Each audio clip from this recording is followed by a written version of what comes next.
नमस्कार, जय हिंद। आप सभी का स्वागत है जीकेजीएस डिस्कशन के इस ऑफिशियल प्लेटफॉर्म यूट्यूब चैनल पर। तो आज हम, जैसा कि आप सभी लोगों को कल के क्लास में बताए थे कि एक दिन एडोटेरिया का चलेगा बिहार दरोगा वाला प्रैक्टिस सेट और एक दिन आपका चलेगा खान सर वाला। तो खान सर का जो ये बिहार दरोगा का जो प्रैक्टिस सेट है वो मैं आप सभी लोगों के लिए लेकर के आ चुका हूँ, जिसमें आप सभी का 36 गो सेट दिया हुआ है, जिसमें से आपका 26 प्रीवियस ईयर है और आपका 10 गो जो है प्रैक्टिस सेट यानी मॉडल प्रैक्टिस सेट दिया हुआ है। ठीक है, कल जो है हम एडुटेरिया का करवाए थे और आज हमारा ये होगा खान सर का। और ये तो टॉनिक बुक है। ठीक है, ये जो है आप लोग देख लीजिए, यही आपका बुक रहने वाला है। ठीक है, चलिए तो आज का जो हमारा क्लास हम आपको दिखा देते हैं बुक।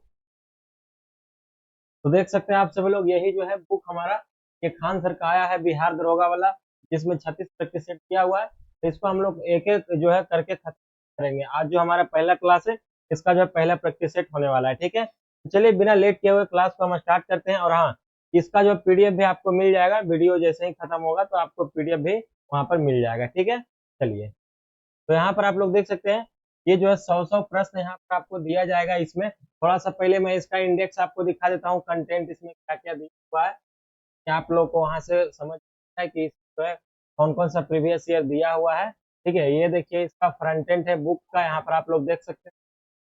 और इसमें टोटल 36 को सेट दिया हो, जिसमें आपका प्रश्न हल प्रश्न मतलब प्रीवियस वाला 10 गो आपका प्रैक्टिस सेट है। बाकी यहाँ पर कंटेंट आप लोग देखिए, जैसे जो भी एग्जाम में पूछा गया है उसका डायरेक्ट यहाँ पे दिया गया है। ठीक है, जैसे कि देखिए पहला आपका 64 पद जो आया था मध्य दरोगा वाला है, उसके बाद आपका बिहार दरोगा है। इसी प्रकार से आपका दिया हुआ है पूरा ये 26 गो। ठीक है, चलिए ये आप लोगों ने देख है, हम लोग क्वेश्चन को हम लोग देखते हैं स्टार्ट। तो ये आपका आज पहला होने वाला है क्लास, जिसका ये पूछा गया है कहाँ होगा मध्य, ये 64 पर जो आया था आपका। ठीक है, तो उसका ये 100 क्वेश्चन आपको दिखने ये मिलने वाला है। ठीक, आपका डेट भी देख लीजिए 28 जनवरी 2024 को ये आया था। तो इतना बड़ा मैं आपको दिख।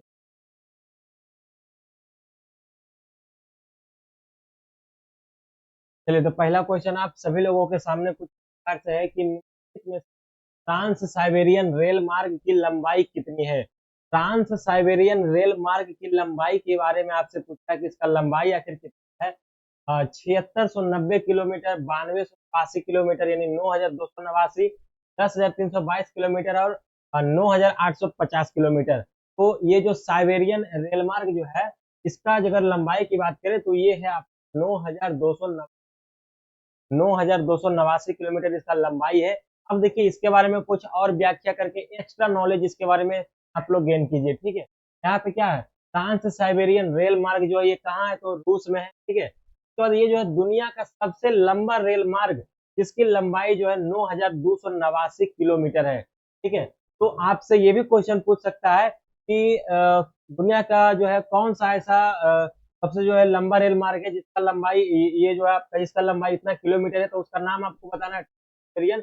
या तो इस प्रकार से पूछ देगा कि दुनिया का सबसे लंबा रेल मार्ग ट्रांस साइबेरियन जिसका लंबाई इतना है। उसके बाद देखिए यहाँ पे और है कि प्रशांत तट पर व्लादिवोस्तोक से पश्चिमी रूस से सेंट पीटर्सबर्ग तक ये फैला है। मतलब ये जो आपका ट्रांस मार्ग है वो यहाँ से लेकर के यहाँ तक फैला हुआ है। ठीक है, उसके बाद देखिए इसका जो निर्माण है, किसका निर्माण, तो ये ट्रांस साइबेरियन रेल मार्ग का निर्माण 1891 से लेकर के 1916 के बीच में इसका किया गया था। ठीक है, चलिए और उसके बाद एक पॉइंट और आपके लिए है कि दुनिया का जो है पहली दोहरी पटरी वाली और विद्युतीकृत अंतर महाद्वीपीय ये रेलवे है। तो आपसे ये भी क्वेश्चन पूछ सकता है कि निम्नलिखित में से कौन जो है वो दुनिया की पहली दोहरी पटरी वाली रेल मार्ग है। तो आपको क्या लगाना है, ट्रांस साइबेरियन रेल मार्ग, या तो पूछ दे कि पहली विद्युतीकृत अंतर महाद्वीपीय रेल मार्ग है तो भी आपको क्या लगाना है, तो ट्रांस साइबेरियन रेल मार्ग। तो देखिए एक क्वेश्चन से आपका लगभग 7 से 8 क्वेश्चन इसमें कंप्लीट हो चुका है। ठीक है, चलिए अगला हम चलते हैं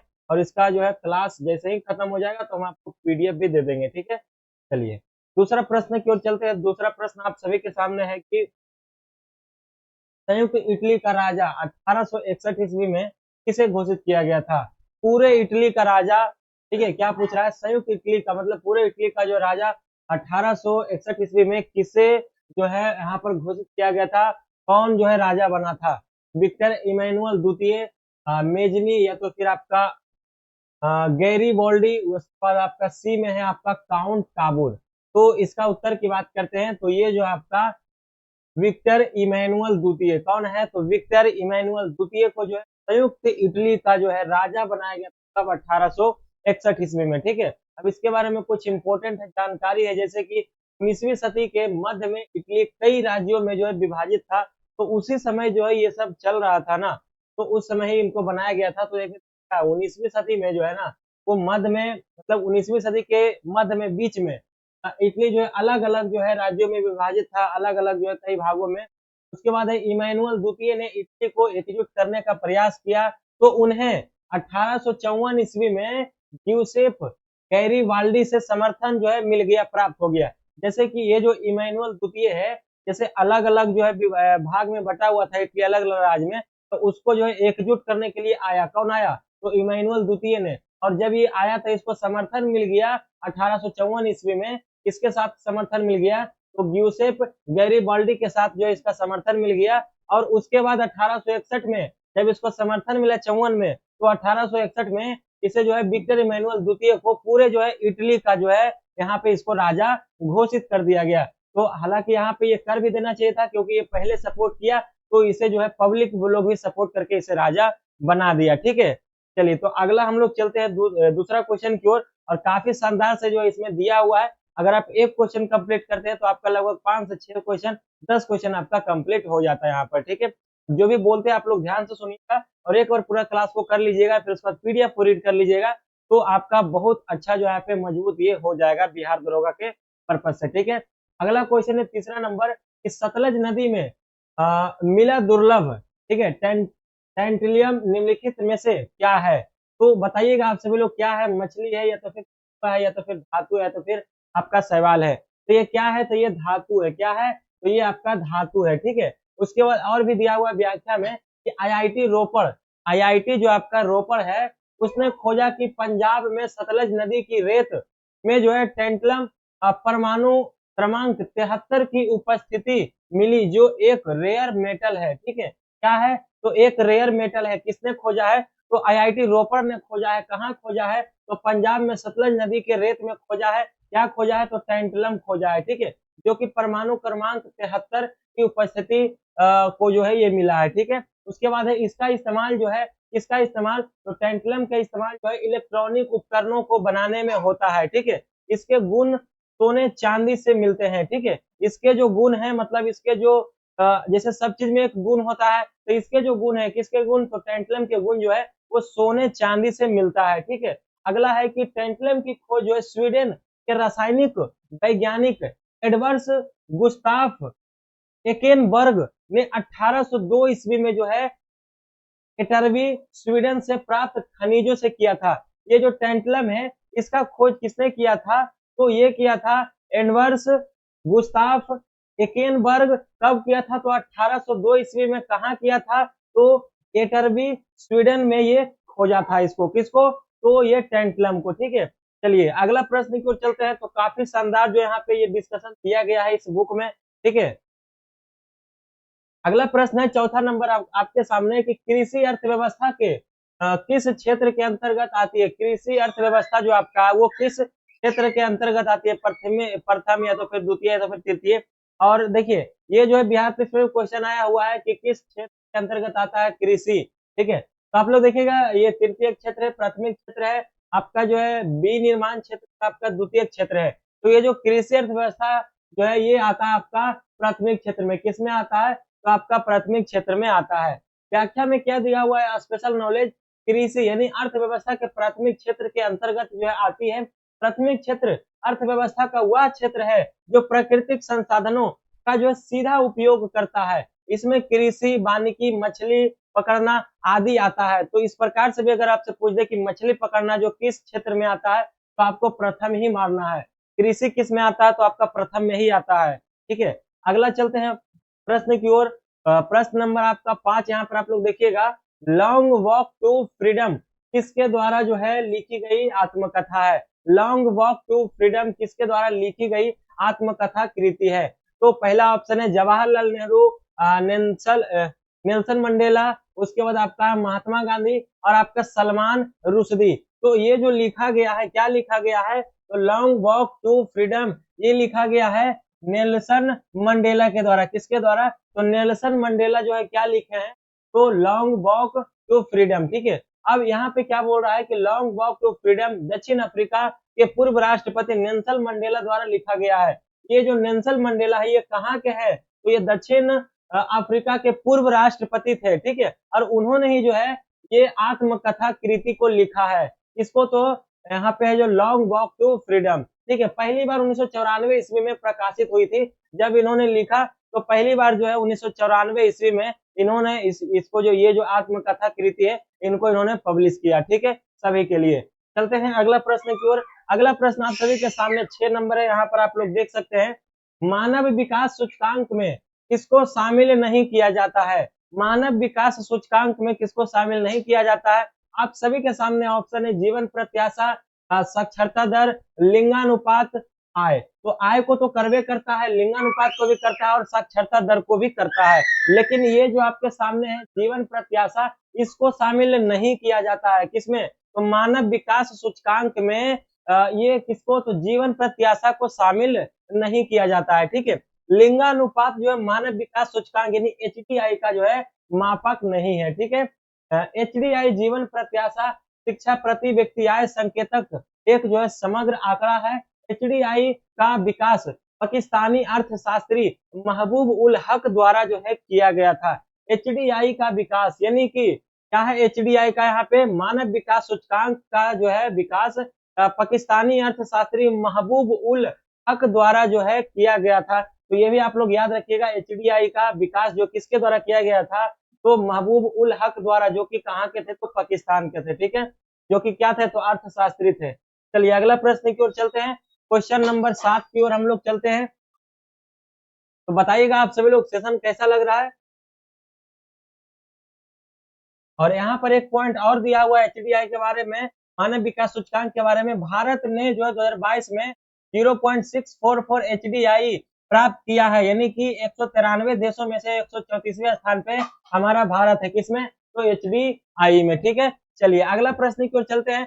ऐसे अगर ये भी पूछ दे आपका कि 2022 में जो है भारत को कितना एचडीआई स्कोर प्राप्त हुआ है, तो 0.644 हुआ है। बाकी पूरा देश में कौन सा स्थान पर है, तो 134वां स्थान पर है। टोटल कितना है, तो 193 देशों में।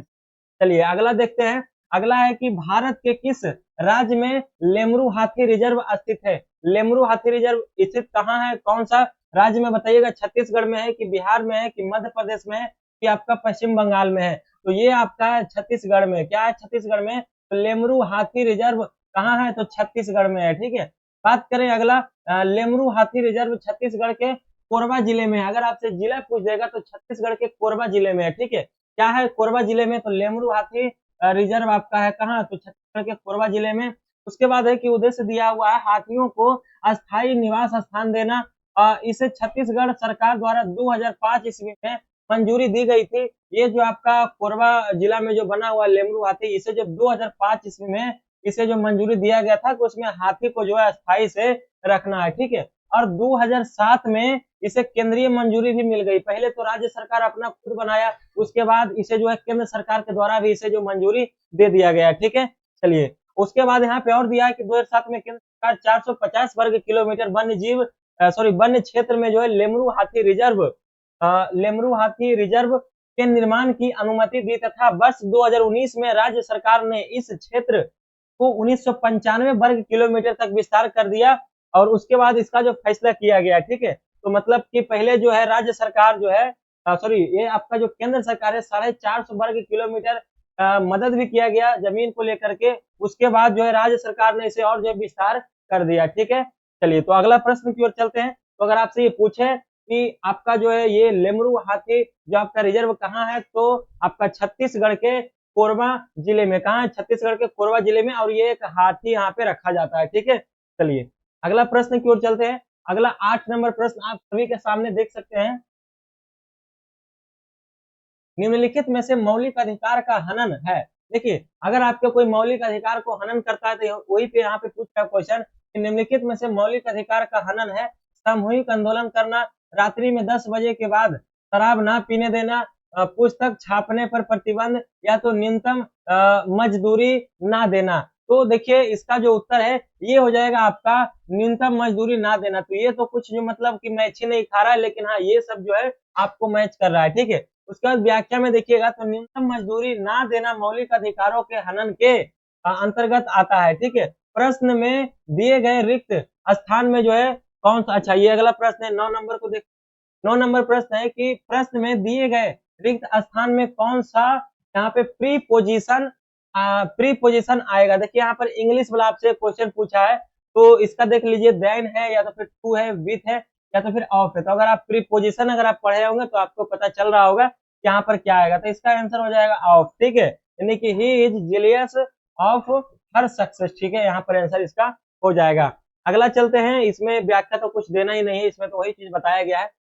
चलिए अगला प्रश्न देखते हैं, 10 नंबर की ओर चलते हैं हम लोग। 10 नंबर है कि मध्यकाल में चर्च द्वारा कृषि के उपज का 10वां हिस्सा कर के रूप में वसूल किया जाता था, वह क्या कहलाता था। देखिएगा क्वेश्चन को ध्यान से कि मध्यकाल में जो है चर्च द्वारा कृषि के उपज का 10वां हिस्सा के रूप में वसूल, यानी कर के जो है रूप में वसूली किया जाता था, वह क्या कहलाता था। जजिया कर, या तो फिर टाइड, या तो फिर सभी, या तो फिर लीब्रे। तो ये जो कहलाता था यानी कि कृषि उपज के 10वां हिस्सा, इसे हम लोग टाइड कहते थे। क्या कहते थे? तो टाइड कहते थे, ठीक है। टाइड क्या है? तो चर्च द्वारा जो है वसूल कर किए जाने वाला कृषि कर था, ठीक है। यह कर कृषि उपज के 10वें हिस्से के बराबर होता था, ठीक है।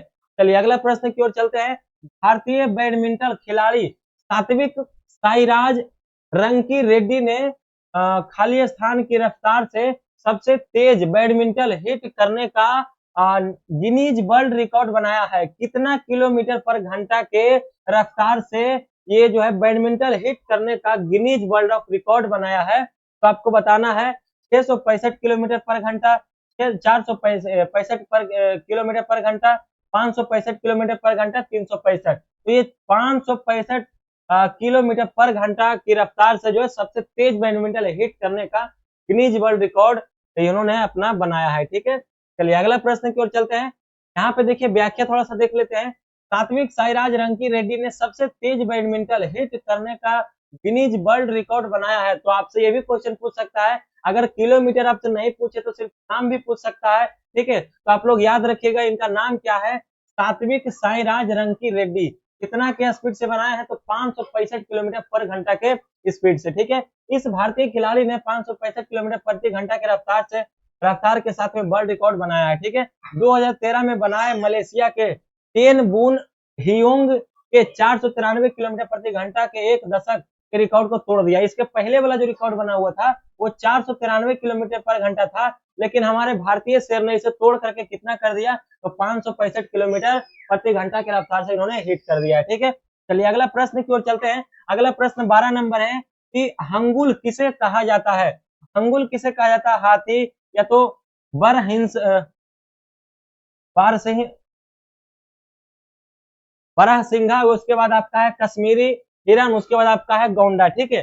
तो बारहसिंघा, या तो फिर आपका हाथी, या तो फिर आपका गौंडा, या तो फिर आपका कश्मीरी हिरन। तो आप लोग बताइएगा कि किसे कहा जाता है हंगुल। तो ये जो कहा जाता है कश्मीरी हिरन को, किसो? तो कश्मीरी हिरन को ही कहा जाता है हुंगल। क्या कहा जाता है? तो कश्मीरी जो हिरन है ना उसको हम लोग हुंगल के नाम से जानते हैं, ठीक है। उसके बाद इसका हम लोग देख लेते हैं कि थोड़ा सा इसका व्याख्या क्या एक्स्ट्रा नॉलेज आपको मिलता है। हंगुल जो है आपका उत्तर भारत के कश्मीर में पाए जाने वाली लाल हिरन की नस्ल है। देखिए आपका जो हुंगल है ना, ये आपका लाल जो है नस्ल का ये हिरन है, ठीक है, जो कि आपका ये कश्मीर में पाया जाता है। यह कश्मीर राज्य का पशु है, ठीक है।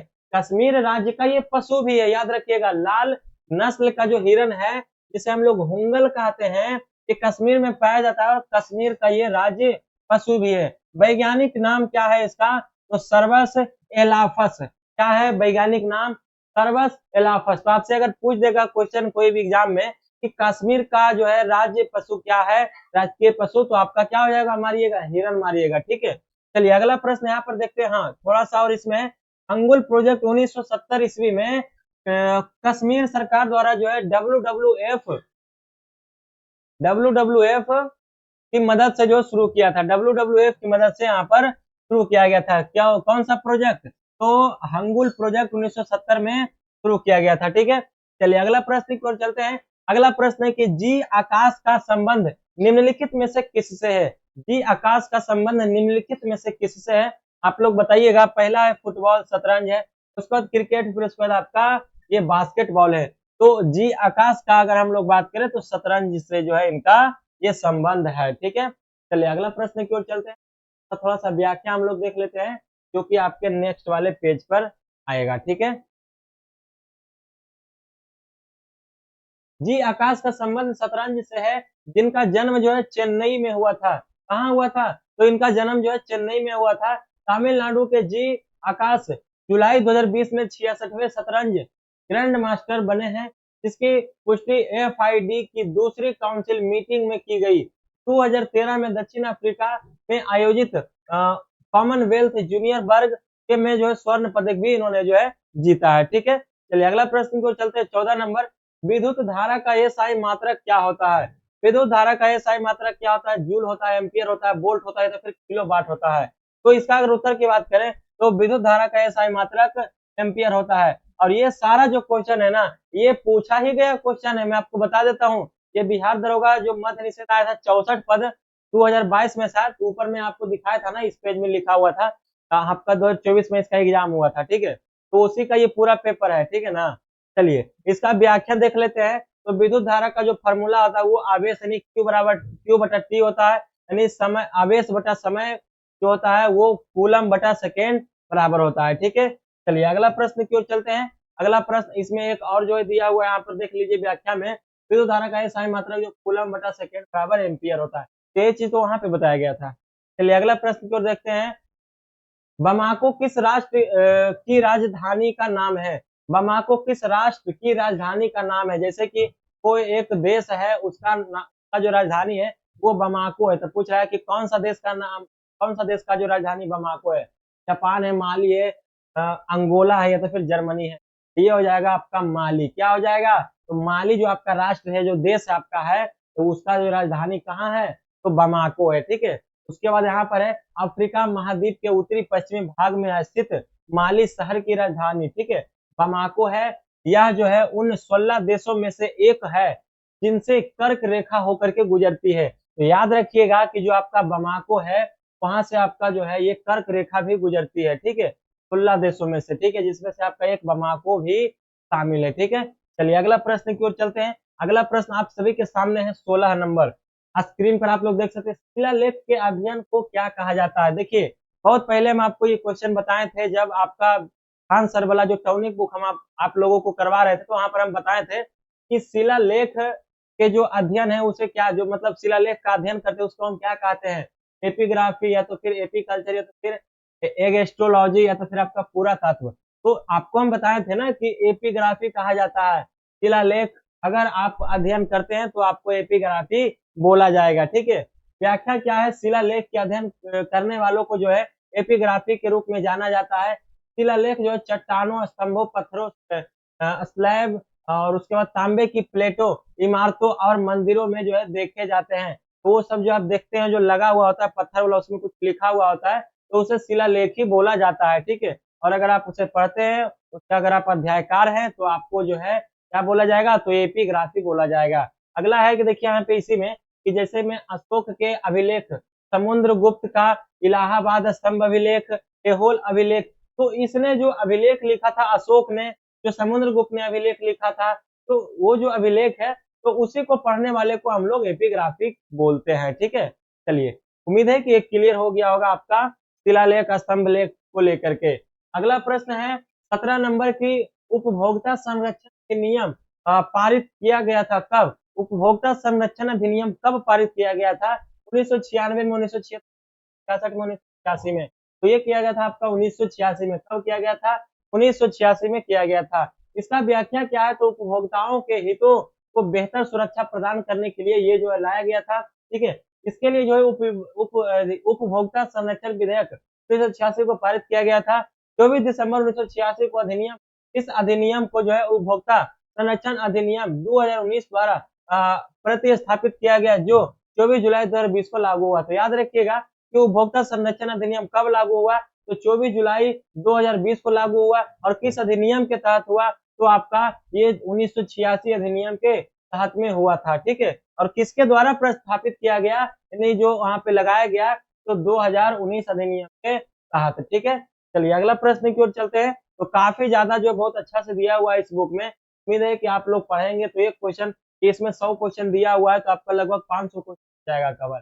चलते हैं अगला प्रश्न की ओर देखते हैं। 18 नंबर प्रश्न है कि भारत लोकतंत्र की जननी नामक कार्यक्रम किस मंत्रालय द्वारा शुरू किया गया है। भारत लोकतंत्र की जननी नामक जो है वो कार्यक्रम किस मंत्रालय के द्वारा जो शुरू किया गया है। पहला ऑप्शन है रक्षा मंत्रालय, गृह मंत्रालय, रेल मंत्रालय और आपका संस्कृति मंत्रालय। तो ये जो शुरू किया गया भारत लोकतंत्र जननी, ये किया गया संस्कृत मंत्रालय, किसके द्वारा, संस्कृति मंत्रालय के द्वारा, ठीक है।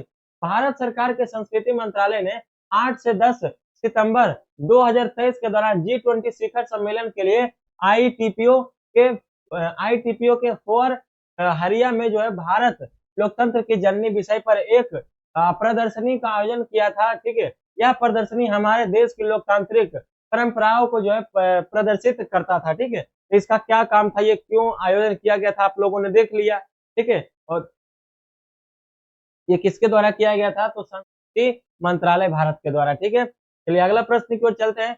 अगला प्रश्न 19 नंबर आप सभी के सामने है।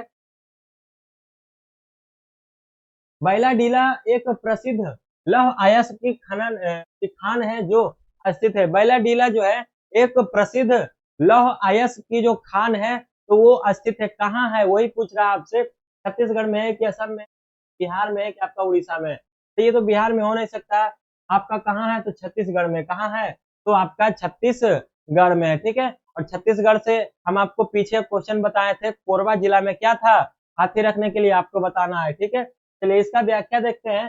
तो बैलाडीला जो है भारत के दक्षिण छत्तीसगढ़ के दंतेवाड़ा जिले में स्थित है। तो आपसे अगर ये पूछ देगा कि लौह अयस्क जो है खान, वो बैलाडीला वो कहाँ, तो छत्तीसगढ़ में तो है, लेकिन छत्तीसगढ़ के कहाँ है, तो आपका दंतेवाड़ा में। कहाँ है, तो दंतेवाड़ा में स्थित है, ठीक है। यह जो है हेमेटाइट प्रकार का लौह अयस्क पाया जाता है। ये जो आपका बैलाडीला जो ये खान है, इसमें जो है हेमेटाइट प्रकार का लौह अयस्क जो है पाया जाता है। और इसका जो है स्थापना 1968 ईस्वी में किया गया था।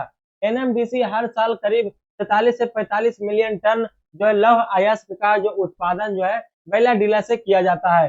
हर साल जो 43 से 45 मिलियन जो है टन वो लौह जो अयस्क का जो है वो निकालता है, कहाँ से, तो बैलाडीला लौह अयस्क खान से, ठीक है। चलिए अगला प्रश्न की ओर चलते हैं। अगला प्रश्न 20 नंबर आप सभी के सामने है कि राष्ट्रीय प्रदूषण नियंत्रण दिवस कब मनाया जाता है।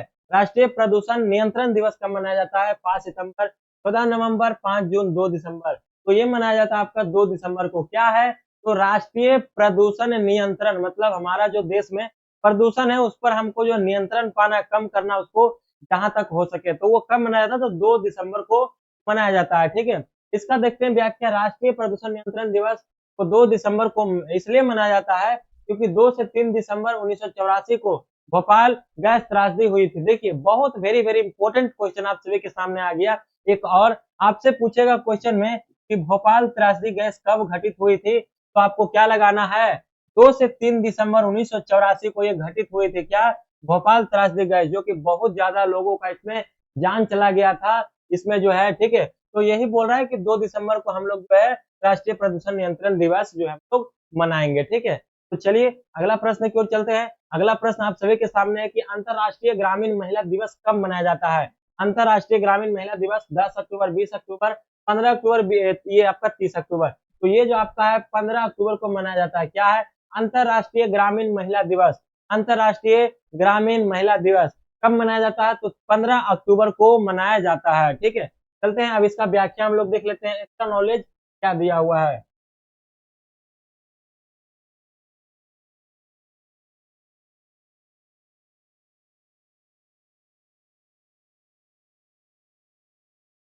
चलिए तो यहाँ पर आप लोग देखिएगा, संयुक्त राष्ट्र का अंतर्राष्ट्रीय ग्रामीण महिला दिवस प्रत्येक वर्ष 15 अक्टूबर को ग्रामीण क्षेत्रों में रहने वाली महिलाओं और लड़कियों को जो सम्मान के लिए मनाया जाता है। ये किस लिए मनाया जाता है, ये आपका राष्ट्र का जो अंतर्राष्ट्रीय ग्रामीण महिला दिवस, तो जो भी गांव में रहती है महिलाएं, लड़की, उनको जो सम्मान के लिए जो है ये दिवस हम लोग मनाते हैं, क्या, तो अंतरराष्ट्रीय ग्रामीण महिला दिवस। ठीक है, चलिए अगला है, यह दुनिया भर में जो है कृषि और ग्रामीण विकास को बढ़ावा यानी कि बढ़ाने में जो है ग्रामीण महिलाओं के महत्व को जो है पहचानता है। ये जो है आपको पता है कि जो भी ग्रामीण महिलाएं हैं, जो भी गांव की महिलाएं हैं, ग्रामीण विकास को लेकर के जो है कृषि को लेकर के बहुत ज्यादा वो जो मेहनत करते हैं उसको बढ़ाते हैं, बढ़ावा देते हैं। तो उन सभी लोगों के लिए ही सम्मान के लिए अंतरराष्ट्रीय ग्रामीण महिला दिवस का आयोजन किया जाता है। ठीक है, मनाया जाता है। अगला प्रश्न है कि 22 नंबर, निम्नलिखित में से गंगा की सहायक नदी कौन सी है? गंगा की सहायक नदी चेनाब है, यमुना है, कृष्णा है, आपका ब्रह्मपुत्रा है। तो गंगा की सहायक नदी कौन है? तो आपका यमुना है। कौन सा है? तो आपका यमुना है। ठीक है, उसके बाद यमुना, रामा, राम गंगा, उसके बाद आपका सरयू, गंडक, कोसी, महानदी आदि गंगा की सहायक नदियां हैं। ठीक है, कौन कौन है याद रख लीजिएगा आप लोग। ठीक है, एक चीज और यहाँ पे देखिए दिया हुआ है, अगर आपसे यमुना ना पूछ कर ऑप्शन में और दे देगा, जैसे कि यमुना, राम गंगा, सरयू, गंडक, कोसी, महानदी आदि सब ये सब जो है गंगा का जो है सहायक नदी है। ठीक है, चलिए अगला प्रश्न की ओर चलते हैं। इसमें अगला प्रश्न हम लोग देखते हैं 23 नंबर, कृषि में पाई जाने वाली बेरोजगारी को किस नाम से जो है जाना जाता है? कृषि में पाए जाने वाली बेरोजगारी को किस नाम से हम लोग जानते हैं? पहला ऑप्शन है ऐच्छिक बेरोजगारी, छिपी बेरोजगारी, अनैच्छिक अनैच्छिक बेरोजगारी, संरचनात्मक बेरोजगारी। तो इसे जो बोला जाता है छिपी बेरोजगारी, छिपल रहता है, पते नहीं चलता है। ठीक है, कि कृषि में कौन जो है रोजगार है, कौन बेरोजगार है। ठीक है, चलिए व्याख्या है कि को पहले हटाते हैं। व्याख्या है कि प्रचंड छिपी बेरोजगारी भारत के कृषि क्षेत्र में पाई जाती है, जिसमें लोग ऊपरी तौर पर रोजगाररत है लेकिन वास्तव में वे बेरोजगार हैं। देखिए कितना अच्छा बात बोला गया है कि जैसे ऊपरी से तो आपको लगता है कि उनको लगता है कि इनको रोजगार मिला हुआ, कमा उमा रहे, खा रहे, लेकिन अंदर से जो है ना वो बेरोजगार होते हैं। ठीक है, उतना उनका उपज नहीं हो पाता। ठीक है, या अल्प रोजगार होते हैं। यह ग्रामीण क्षेत्रों में बेरोजगारी का एक जो है सामान्य रूप है। ये सबको पता है। ज्यादातर किसान क्या है, अमीर नहीं है, और ज्यादातर जो है बिहार के किसान तो उतना नहीं है। बाकी अगर आप देखेंगे पंजाब उंजाब वाला तो ज्यादा जो है लगाता है नियम कानून, कितना रखो एमआरपी, ये सब तो वो लोग ज्यादा अमीर है। ठीक, चलिए तो अगला देखते हैं प्रश्न 24 नंबर की ओर, निम्नलिखित में से किसके शरीर में एक चक्र में केवल एक बार ही रुधिर हृदय में जाता है? देखिए क्वेश्चन बहुत अच्छा है। किसके शरीर में एक चक्र में केवल एक बार ही रुधिर हृदय में जाता है? स्तनधारी, उभयचर में, या तो आपका मछली, या तो फिर आपका पक्षी। तो ये जो आपका मछली है ना, ये एक चक्र में केवल एक बार ही जो है रुधिर हृदय में पहुंच पाता है। ठीक है, मछलियों में एकल चक्र परिसंचरण होता है। मछलियों में रक्त एक चक्र में केवल एक बार हृदय से होकर गुजरता है, जैसे कि हिपोकैम्पस, एक्जोसिट्स और आपका एनाबस। ठीक है, तो ये आपका एग्जाम्पल में दिया था। इन सभी में क्या है कि आपका एक चक्र में केवल एक बार ही में ही रुधिर जो आपका हृदय में पहुंच पाता है। ठीक है, चलिए अगला प्रश्न की ओर चलते हैं। अगला प्रश्न 25 नंबर आप सभी के सामने है, कंप्यूटर क्या है? कंप्यूटर क्या प्रोसेस नहीं कर सकता है? कंप्यूटर जो है वो क्या क्या कर सकता है और उसमें से क्या प्रोसेस नहीं कर सकता है, तो ये आप सभी को बताना है। यहाँ पर देखिए क्या है, virus management, memory management, processing management और फाइल मैनेजमेंट। ठीक है, तो ये जो है आपका मेमोरी मैनेजमेंट तो करता ही करता है, फाइल वगैरह भी मैनेजमेंट करवे करता है, प्रोसेसिंग मैनेजमेंट करवे करता है, लेकिन ये वायरस को कैसे मैनेजमेंट करेगा? इसको तो और ही दूर भगाता है वायरस को। जितना भी कंप्यूटर में वायरस रहेगा तो वो दूर भाग जाता है इससे। ये प्रोटेक्शन लेयर लगा हुआ होता है। ठीक है, एंटीवायरस जिसे बोला जाता है, तो इसे ये नहीं करता है, मतलब यही आपका आंसर हो जाएगा। ठीक है, कंप्यूटर वायरस मैनेजमेंट प्रोसेस नहीं कर सकता है। कंप्यूटर 5 बुनियादी कार्य करता है, जो इनपुट, प्रोसेस, आउटपुट, स्टोरेज और कंट्रोल है। तो याद रखिएगा इनमें से पांचों में से कोई एक आपका ऑप्शन दे करके क्वेश्चन उठा सकता है कि निम्नलिखित में से क्या कंप्यूटर प्रोसेस करता है।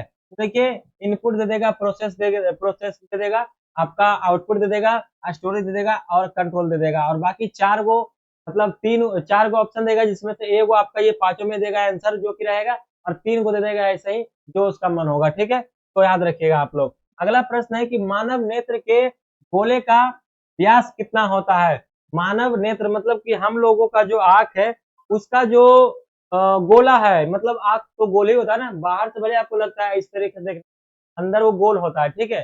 तो उसका व्यास पूछ रहा है आपका, तो उसका व्यास जो है कितना होता है, तो याद रखिएगा आप लोग डायरेक्ट कि 2.3 सेंटीमीटर, मतलब 2.3 सेंटीमीटर आंखों के गोलों का जो है व्यास होता है, ठीक है।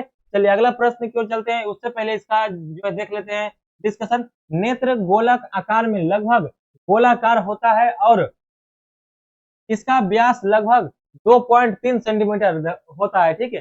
देखिए ये जो गोल होता है वो पूरे गोल नहीं होता, लगभग गोले होता है, लेकिन आप लोग यकीन मानिए इस प्रकार से आपका होता है। देखिए पूरा गोल नहीं है लेकिन गोल है, इसी का व्यास पूछ रहा है, ये जो व्यास है ना वही व्यास पूछ रहा है कितना होता है, तो 2.3 सेंटीमीटर जो है इसका व्यास होता है, ठीक है।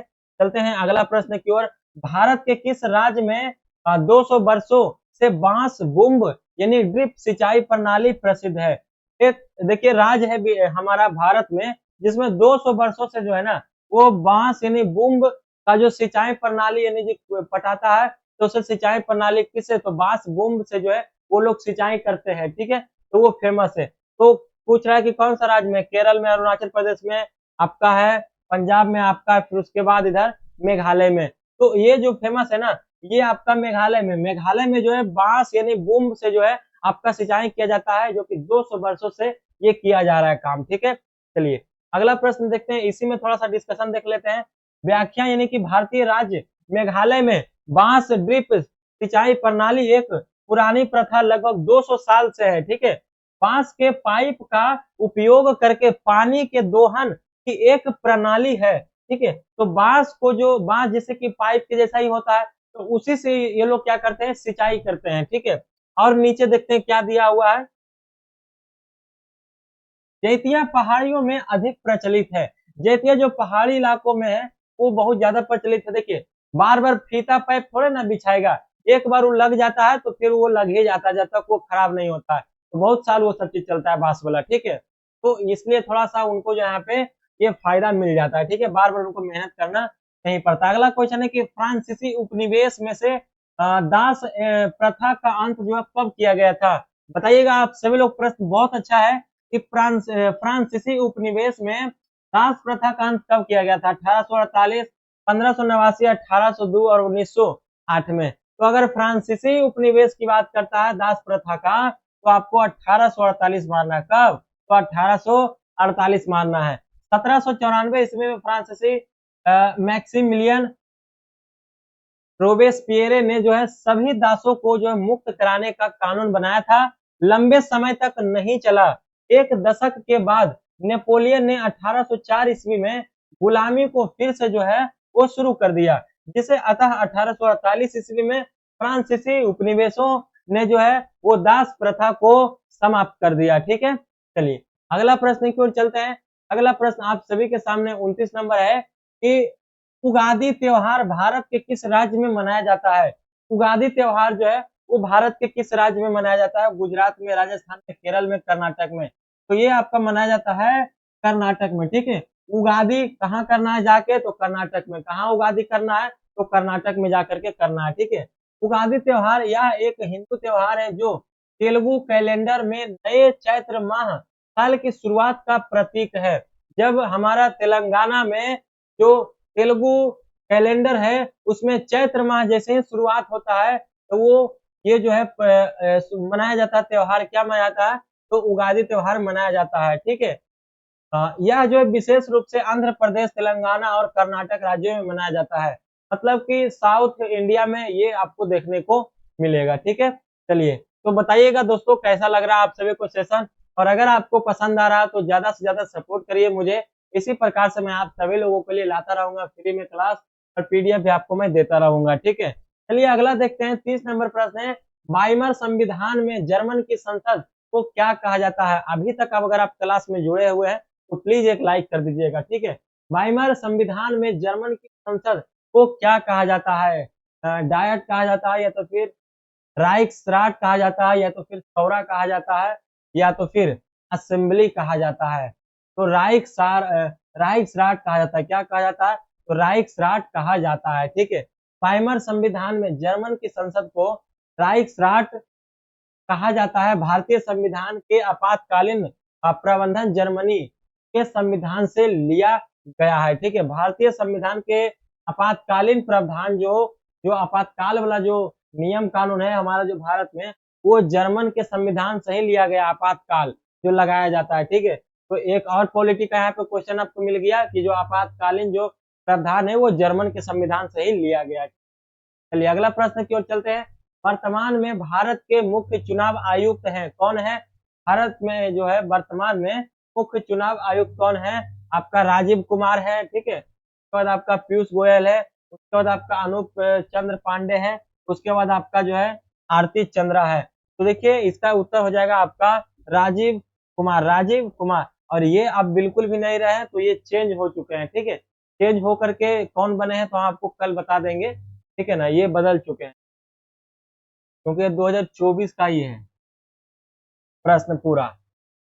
व्याख्या, वर्तमान में भारत के मुख्य निर्वाचन आयुक्त राजीव कुमार है एवं अन्य दो निर्वाचन आयुक्त ज्ञानेश कुमार और एस एस सिंधु है, ठीक है। इसमें टोटल 3 अध्यक्ष होता है, एक तो आपका मेन होता है, 2 गो उसके नीचे रहते हैं, ठीक है। तो एक आपका जो है मुख्य आयुक्त हो गए और 2 गो आपका हो जाते हैं ये अन्य 2 निर्वाचन आयुक्त, जो कि एक आपका ज्ञानेश कुमार और एस एस सिंधु। तो अगर आपसे करंट वगैरह पूछेगा तो यही मारिएगा ज्यादातर, क्योंकि 24 वाला करंट आपसे पूछ देगा, ठीक है ना, याद रखिएगा।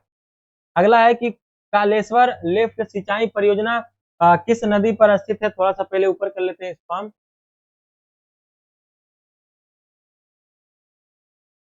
कालेश्वर लिफ्ट सिंचाई परियोजना किस नदी पर स्थित है? कावेरी नदी पर है, गंगा नदी पर है, गोदावरी पर है, आपका रावी नदी पर है। तो कालेश्वर की अगर हम लोग बात करते हैं लिफ्ट सिंचाई परियोजना, तो ये गोदावरी नदी पर है। किस पर है? गोदावरी नदी पर है। कालेश्वर लिफ्ट सिंचाई परियोजना KLIP क्लिप तेलंगाना के जो है भूपल्ली के कालेश्वर में जो गोदावरी नदी पर स्थित एक बहुउद्देशीय सिंचाई परियोजना है।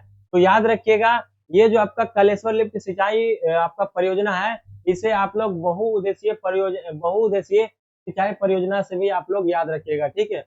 भूपल पल्ली यहाँ पर है, ठीक है, भूपल पल्ली, ठीक है। चलिए अगला प्रश्न की ओर चलते हैं। अगला प्रश्न आप सभी का है 33 नंबर। यदि एक बच्चे को पिता से एक गुण सूत्र वंशानुगत प्राप्त हुआ तो बच्चा होगा। जैसे कि यहाँ पर क्या पूछ रहा है कि मतलब यहाँ पर जो पिता के तरफ से अगर एक गुणसूत्र अगर मिलता है तो बच्चा क्या होगा, लड़का होगा या लड़की होगा, या तो निर्धारित नहीं किया जा सकता या तो फिर कोई नहीं। तो अगर एक गुणसूत्र मिल रहा है ना, तो ये जो है आपका वह बच्चा लड़का होगा। क्या होगा? तो वह लड़का पैदा होगा, ठीक है। चलते हैं अगला प्रश्न। इसमें थोड़ा सा हम लोग देख लेते हैं व्याख्या, जो कि बहुत ही जरूरी है, बहुत अच्छा प्रश्न है। और इसमें एक प्रश्न से संबंधित 3-4 प्रश्न है जो कि आपसे पूछ सकता है आने वाला एग्जाम में, ठीक है। पहला है कि अगर एक मिलेगा तब तो लड़का पैदा होगा, मतलब कि वाई पैदा होगा, ठीक है। उसके बाद है कि आपका देखिए मनुष्य में निर्धारण एक्स वाई गुणसूत्रों से निर्धारित होता है। होता तो एक्स वाई है, ठीक है, होता है 2 एक्स वाई होता है। उसके बाद डिंब में एक गुणसूत्र है, जबकि शुक्राणु में एक्स तथा वाई गुणसूत्र होते हैं, ठीक है। मादा की आनुवांशिक संरचना एक्स एक्स होती है और पुरुष की एक्स वाई होती है। तो देखिए मादा मतलब महिला की होती है एक्स एक्स और पुरुष मतलब वाई की एक्स वाई, वाई का जो एक्स वाई होता है, ठीक है। तो यही अगर एक्स वाई अगर मिलता है तो हमारा लड़का पैदा होता है, ठीक है। और अगर ये एक्स होता है तो यही जो है लड़की पैदा होती है, ठीक है। चलिए उसके बाद यहाँ पर और जो है दिया नहीं है, ठीक है। तो चलिए तो ये आप सभी लोग याद रखिएगा, ओके। चलिए अगला प्रश्न है कि खेतड़ी किस अयस्क के उत्पादन के लिए प्रसिद्ध है? खेतड़ी पूछ रहा है कि किस अयस्क के उत्पादन के लिए जो है ये क्या है, तो ये प्रसिद्ध है, ठीक है। कांच के लिए, सोना के लिए, तांबा के लिए या तो फिर लोहा के लिए। तो खेतड़ी का बात करें तो खेतड़ी आपको तांबा लगाना है। क्या लगाना है? तो तांबा के लिए प्रसिद्ध है, ठीक है। खेतड़ी राजस्थान में स्थित तांबे के अयस्क के उत्पादन के लिए प्रसिद्ध है, ठीक है। चलिए अगला प्रश्न की ओर चलते हैं। अगला प्रश्न है 35 नंबर आप सभी के सामने। किस संधि के द्वारा स्वतंत्र यूनान राष्ट्र की स्थापना हुई थी? ठीक है, किस संधि के द्वारा स्वतंत्र यूनान राष्ट्र की स्थापना हुई थी? जर्मन की संधि 1939, वियना की संधि 1815, वर्साई की संधि 1919, कुस्तुतुनिया की संधि 1832। तो आप लोग बताइएगा किस संधि के द्वारा जो है वो हमारा स्वतंत्र यूनान राष्ट्र को जो है स्थापना हुई थी, ठीक है। तो चलिए इसका उत्तर आपका हो जाएगा कुस्तुतुनिया, ठीक है। कुस्तुतुनिया की संधि 1832 के तहत ही जो ये आपका यूनान राष्ट्र है वो स्वतंत्र हुआ था। ठीक है, चलिए इसका व्याख्या है कि 1832 ईस्वी की कुस्तुतुनिया की संधि यूनान को एक स्वतंत्र राष्ट्र की दिलाई। मतलब जो आपका संधि चल रहा था तो 1832 वाला जो संधि हुआ कुस्तुतुनिया वाला, तो उसमें क्या हुआ कि यूनान को जो है राष्ट्र यानी कि आपका ये जो आजाद हो गया और ये स्वतंत्र हो गया, मतलब आजाद हो गया। जैसे हमारा भारत अभी है 1947 में 15 अगस्त 1947 को हुआ, 15 अगस्त को हमारा इंडिपेंडेंस डे के रूप में मनाया जाता है। ठीक है, और आप लोग यहीं पर बताइएगा कि संविधान जो है कब बन करके तैयार हुआ। संविधान बन करके तैयार कब हुआ, तो 26 नवंबर 1949 को। ठीक है, 26 नवंबर 1949 को।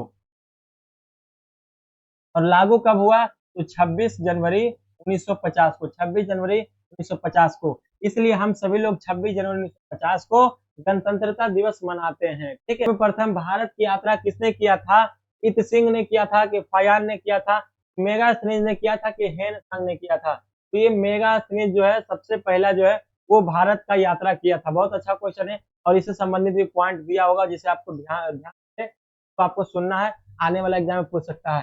302 ईसा पूर्व से ही जो है 302 ईसा पूर्व से 288 ईसा पूर्व के बीच में जो है सेल्यूकस ने मेगास्थनीज को भारत में मौर्य साम्राज्य के शासक चंद्रगुप्त मौर्य के दरबार में राजदूत के रूप में भेजा था। देखिए सेल्यूकस निकेटर जो था उसने क्या किया कि ये जो मेगास्थनीज था इसको भेज दिया कहाँ, तो हमारा भारत भेज दिया और मौर्य साम्राज्य चंद्रगुप्त के पास इसे भेज दिया गया था। ठीक है, किसके फॉर्म में भेजा था कि भाई तुम जाओ मेरे यहाँ से राजदूत बन करके कहा, तो चंद्रगुप्त के पास जाओ भारत। ठीक है, तो यही है कि सबसे पहला जो है राजदूत वो मेगास्थनीज आया था और उसे सेल्यूकस निकेटर ने भेजा था।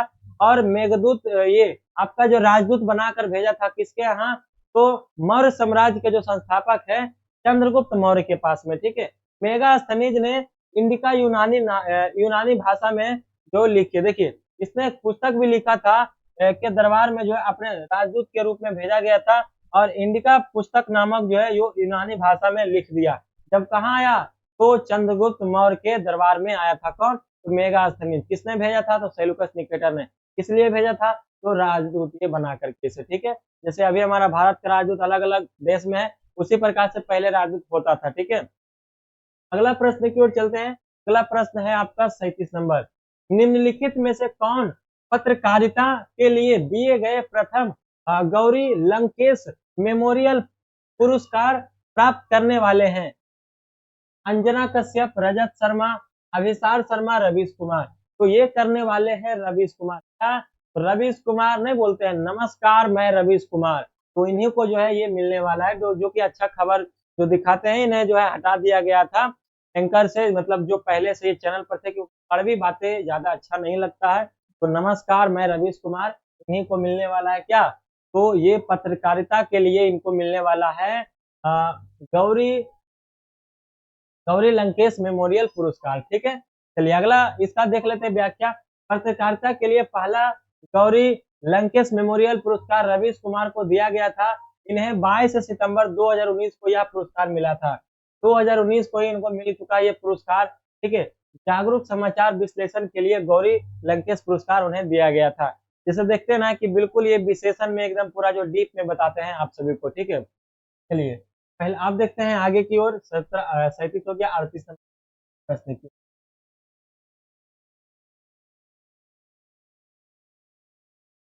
35 नंबर प्रश्न है कि उत्तराखंड में किस सुरंग में फंसे हुए 41 मजदूरों के लिए रेस्क्यू ऑपरेशन किस सुरंग में चलाया गया था। देखिए बहुत ही ज्यादा ट्रेंडिंग क्वेश्चन है और शायद आप सभी लोग इसका जो सुने भी होंगे। ठीक है, कि जो उत्तराखंड में एक जो सुरंग बनाया जा रहा था उसमें 41 मजदूर जो फंस गए थे क्योंकि वो सुरंग जो दब गया था बीच से। ठीक है, तो उसको रेस्क्यू करने के लिए जो है बोल रहा है कि रेस्क्यू ऑपरेशन चलाया गया था, तो सुरंग में चलाया गया था। ठीक है, तो वो कहाँ, ठीक है, तो ये जवाहर सुरंग था, बैराग सुरंग था, सॉरी बैखरवा सुरंग था, या तो फिर आपका करबूर सुरंग था, उसके बाद आपका सिलक्यारा सुरंग था। तो ये कौन सा सुरंग का खुदाई हो रहा था, सिलक्यारा सुरंग का जो खुदाई हो रहा था, सुरंग बनाया जा रहा था।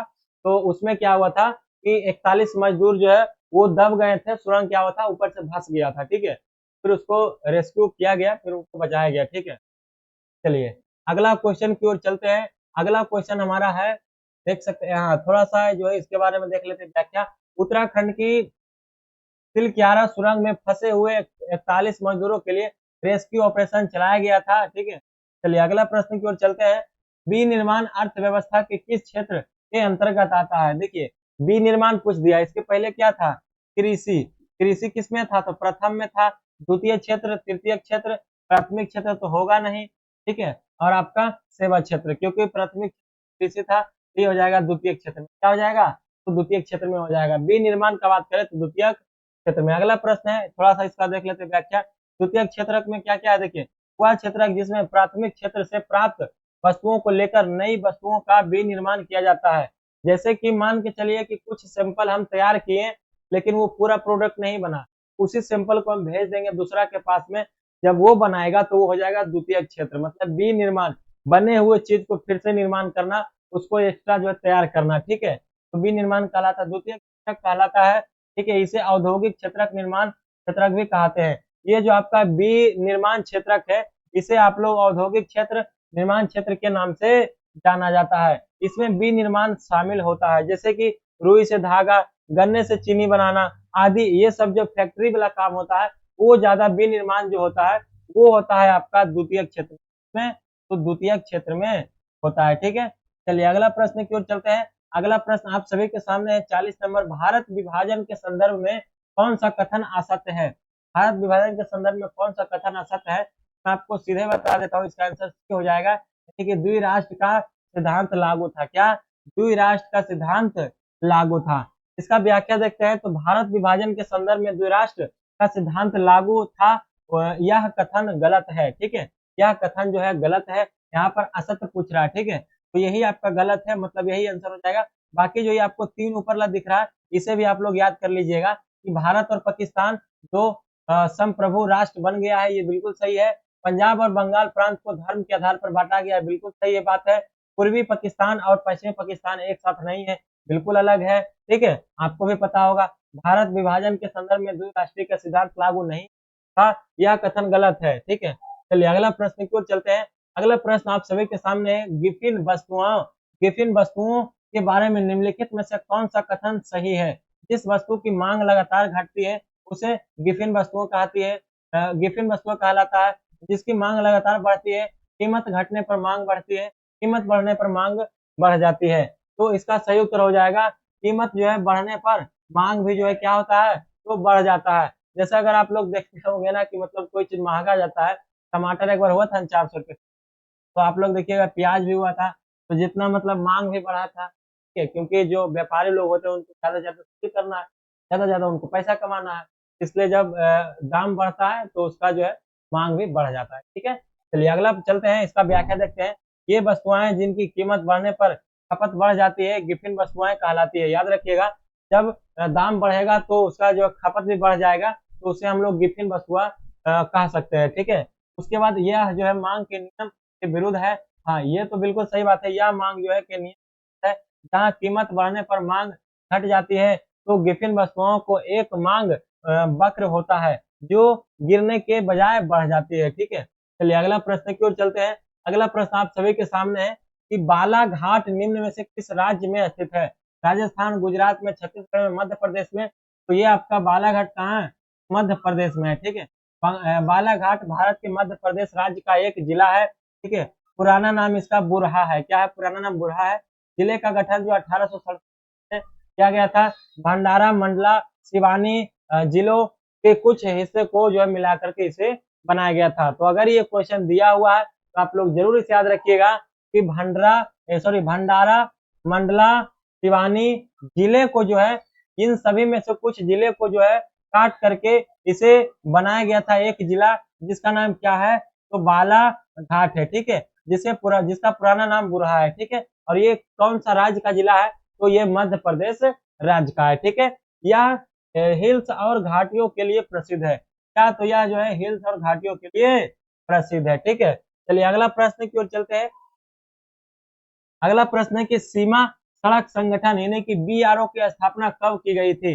1960 में, 55 में, 1950 में, 1985 में। तो इसका जो किया गया था BRO सीमा सड़क संगठन, ये 1960 में सीमा पर जो भी सड़क वगैरह बनाया जाता है बॉर्डर पर, उसका देख रेख पूरा इसी का काम होता है। सीमा सड़क संगठन सारा जो है जाता है इन्हीं के पास में ठेकेदारी, ठीक है, इन्हीं के द्वारा पूरा मॉनिटरिंग किया जाता है, ठीक है। चलिए अब इनके बारे में थोड़ा सा व्याख्या देख लेते हैं। सीमा सड़क संगठन BRO की स्थापना 7 मई 1960 को हुई, जिसके अध्यक्ष भारतीय प्रधानमंत्री जवाहरलाल नेहरू थे, ठीक है। जब ये स्थापना इसका हुआ था तो 7 मई 1960 को यह स्थापना हुआ था। उस टाइम के जो प्रधानमंत्री थे वो जवाहरलाल नेहरू थे, तो वही जो है इनका अध्यक्ष थे। अभी वर्तमान में कौन है ये मुझे नहीं पता है, ठीक है। चलिए ये सब क्वेश्चन वर्तमान वाला पूछेगा अभी नहीं। चलिए अगला प्रश्न की ओर चलते हैं। अगला प्रश्न है 43 नंबर आप सभी के सामने कि सड़क संगठन BRO की स्थापना हेतु है।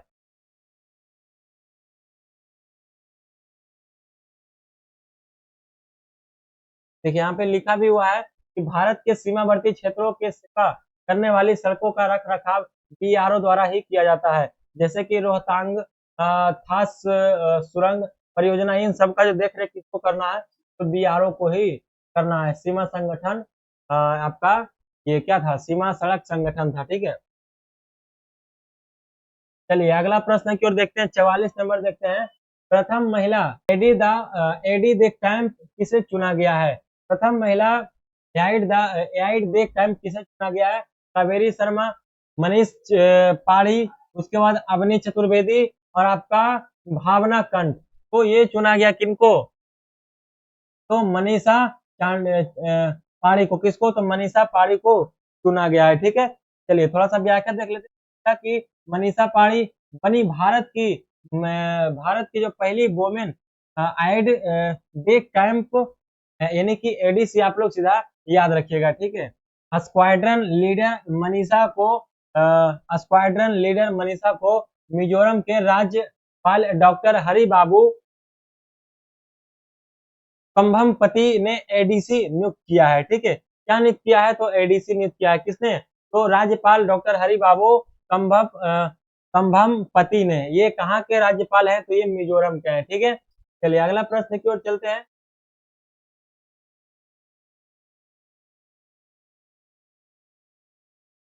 अगला प्रश्न आप सभी के सामने, निम्नलिखित में से चुनाव आयोग का कौन सा कार्य नहीं है, थोड़ा सा कट रहा है, कौन सा कार्य जो चुनाव आयोग का नहीं है। आचार संहिता की घोषणा करना, ये करवे करता है। मतदाता सूची तैयार करना, ठीक है, ये भी करवे करता है। मतदाता केंद्र की स्थापना करना, ये नहीं करता है। चुनाव चिन्ह आवंटित करता है, ये तीनों करता है, बाकी ये नहीं करता है। तो इसका ऑप्शन सी जो है वो बिल्कुल राइट हो जाएगा, ठीक है।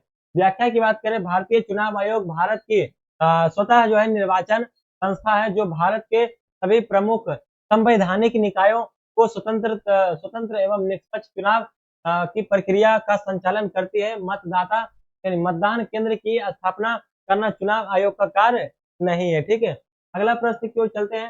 अगला प्रश्न है कि भारत में मौजूदा कानून में कौन बदलाव कर सकता है। प्रधानमंत्री, संसद या राष्ट्रपति या तो फिर उच्च न्यायालय। तो इसे कौन कर सकता है, संसद कर सकता है। प्रधानमंत्री नहीं कर सकते हैं, ना तो उच्चतम न्यायालय, ना तो आपका राष्ट्रपति, ठीक है। तो ये जो संसद कर सकता है, भारत में मौजूदा कानून को ये किया जा सकता है संसद के द्वारा। भारतीय संसद, ठीक है, आप लोग बताइएगा संसद कितना में है, ठीक है। आर्टिकल 79 में, कितना में, आर्टिकल 79 में आपका संसद का संबंध, संसद का वर्णन है, ठीक है। बाकी 79 के 1 में 2 में ये अलग अलग उसके कार्य के बारे में बताया गया, ठीक है। चलिए अगला देखते हैं कि भारतीय संसद बराबर क्या है, तो राज्यसभा प्लस लोकसभा प्लस राष्ट्रपति। ये जो आपको तीनों मिला करके ही बनता है क्या, संसद बनता है। इसलिए जब कोई कानून को बदला जाएगा या कुछ लागू किया जाएगा, तो ये संसद बनाने से पहले इन तीनों जो है सदनों से इसे पास करेगा, राष्ट्रपति के पास से भी, लोकसभा से भी और राज्यसभा से, ठीक है। चलिए अगला प्रश्न की ओर देखते हैं। अगला प्रश्न है 47 नंबर आप सभी के सामने कि निम्न में से स्वर्ण रेशा किसे कहा जाता है। निम्न में से स्वर्ण रेशा किसे कहा जाता है, ये आपका चाय को, या तो फिर आपका रेशम को, कपास का, या तो फिर जूट को। तो स्वर्ण रेशा जूट को कहा जाता है, ठीक है। जूट यानी जिसे पटसन भी बोलते हैं। रेशा जो है आपका पौधे हैं, इन्हें स्वर्ण रेशा भी कहा जाता है। रेशे पौधे हैं, इन्हें स्वर्ण रेशा भी कहा जाता है। यूरोप में 18वीं शताब्दी में सबसे पहले प्रयोग मिलता है। किसका? तो रेशा का। जूट दो प्रकार का होता है, एक आपका होता है कोरकोस कैप्सुलरिस और आपका दूसरा होता है कोरकोस कोरकोरस और इलिटोरियस, ठीक है। कोरकोरस और आपका ये ओलिटोरियस, ठीक है। तो दो आपका होता है, पहला आपका इधर मैंने आपको बता दिया कोरकोरस कैप्सुलरिस और दूसरा होता है आपका कोरकोरस ओलिटोरियस, ठीक है। चलिए अगला प्रश्न की ओर चलते हैं। अगला प्रश्न आप सभी का है 48। निम्नलिखित का मिलान कीजिए। यहाँ पर आपको मिलान करना है, ठीक है। इधर आपका दिया हुआ है कि एक समुदाय या धर्म के लोग द्वारा दूसरे समुदाय या धर्म के विरुद्ध भेदभाव की अभिव्यक्ति किसमें है? ये जैसे अलग अलग जातिवाद है, धर्म बाद है, ये जो आपका है सांप्रदायिक है। तो क्या कहा जाएगा ये आपको बताना है। सामाजिक और राजनीतिक क्षेत्र में ज्यादातर हिस्सा महिलाओं को के अधिकार और हितों को जो है बढ़ावा देने पर, ठीक है। तो इसका सही उत्तर हो जाएगा सी हो जाएगा। क्या हो जाएगा? तो सी हो जाएगा, ठीक है, याद रखिएगा। यानी कि एक का ए हो जाएगा, ठीक है। अगर ऐसा कुछ होता है कि भेदभाव करता है धर्म को, इसे सांप्रदायिक बोला जाएगा। बिल्कुल सही बात है, सांप्रदायिक दंगा तो होता है, ठीक है। सामाजिक और राजनीतिक क्षेत्र में ज्यादातर हिस्सा महिलाओं के अधिकारों और हितों को जो है बढ़ावा देने पर उसे जो कहा जाएगा, ठीक। व्यक्ति जो अपनी ही जाति के सदस्यों के हितों को सर्वोपरि समझता है उसे धर्मनिरपेक्ष कहा जाएगा। किसी धर्म को राजकीय संरक्षण नहीं प्रदान करता है तो जातिवाद कहा जाएगा, ठीक है। तो ये सी ऑप्शन आपका बिल्कुल सही हो जाएगा, ठीक है। सी का 4, सॉरी इसका ये हो जाएगा, का ये हो जाएगा, का ये हो जाएगा, ठीक है। बात जाएगा क्योंकि किसी धर्म को राजकीय संरक्षण नहीं प्रदान करना क्या है? धर्मनिरपेक्ष, मतलब हमारा भारत में जो है सभी धर्मों को समान दृष्टि से देखा, ठीक है। ये थोड़ा सा मिस्टेक हो गया था, सॉरी। अगला प्रश्न देखते हैं। अगला हाँ, थोड़ा सा इसमें डिस्कस किया। देखिए सांप्रदायिक एक, ये तो वही चीज। अगला प्रश्न है 40 नंबर 49 नंबर है। एमनेस्टी इंटरनेशनल में से किससे संबंधित है? अब महिला संगठन से, या तो फिर राष्ट्रीय व्यापार से, मानवाधिकार से, या तो फिर आपका पुलिस संगठन। ये मानवाधिकार से, किससे है? तो मानवाधिकार से ये संबंधित। और तो एमनेस्टी इंटरनेशनल, ठीक है।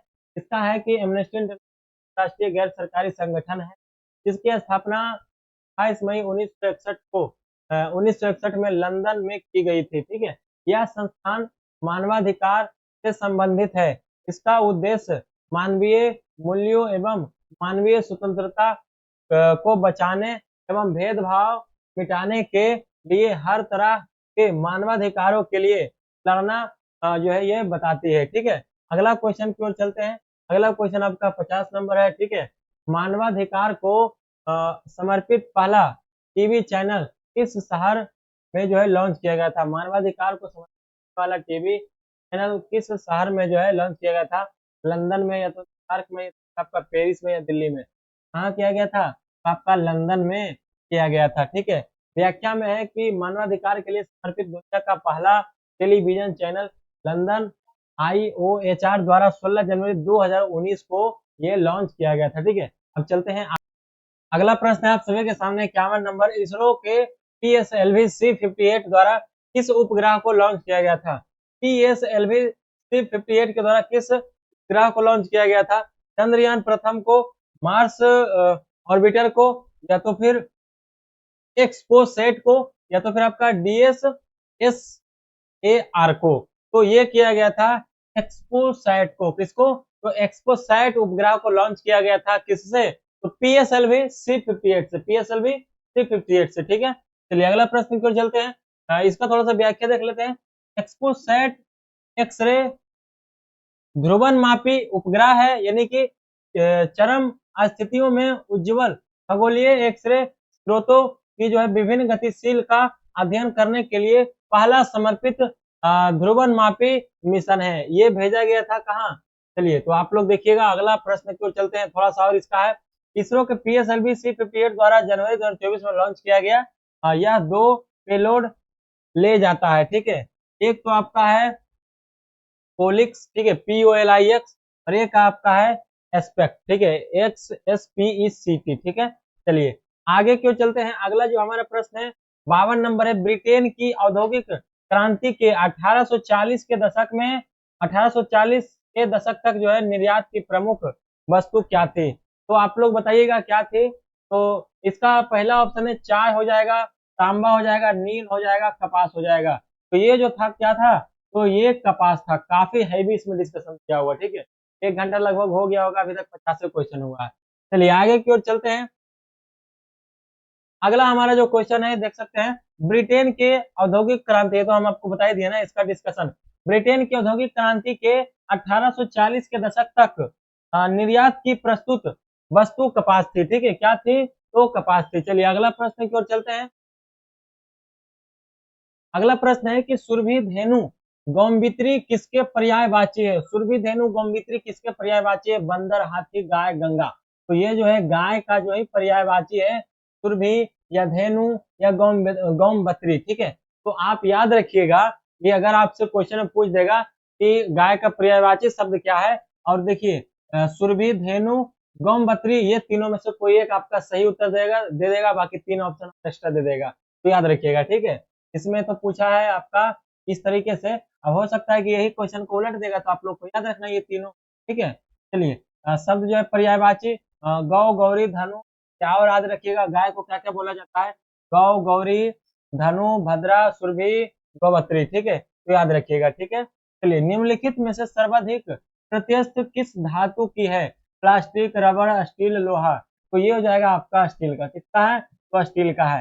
दिए गए विकल्पों में से सर्वाधिक प्रत्याशी स्टील जो है वो धातु की होती है, ठीक है। तो आपसे डायरेक्ट क्वेश्चन भी पूछ सकता है कि सबसे जो है सर्वाधिक, यानी सर्वाधिक जो है प्रत्यक्ष किस धातु की होती है, तो ये आपका स्टील का होता है, ठीक है।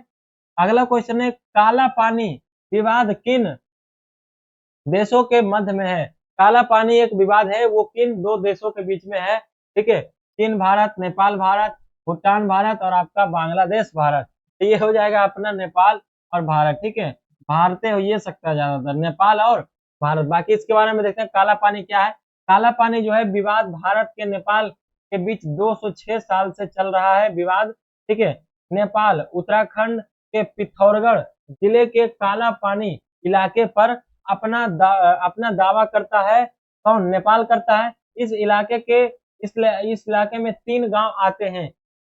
इस सीमा विवाद को सुलझाने के लिए दोनों देशों ने कई बार प्रयास किए, लेकिन इस विवाद का कोई हल नहीं निकल सका। तो चलने दीजिए उसी और की।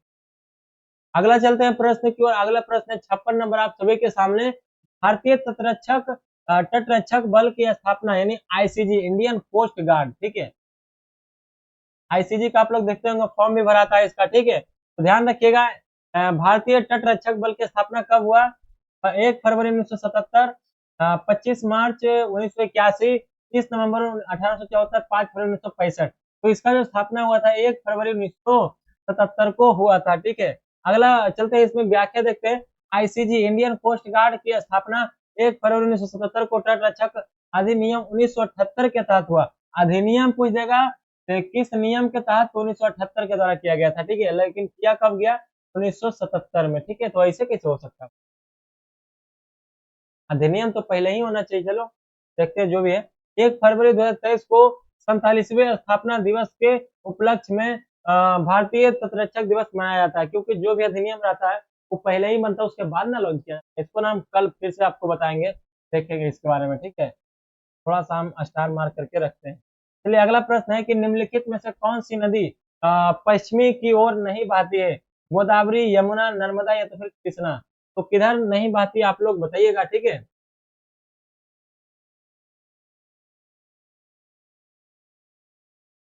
चलिए तो ये पश्चिमी की ओर कौन सी नहीं बहती है, तो गोदावरी नहीं बहती है।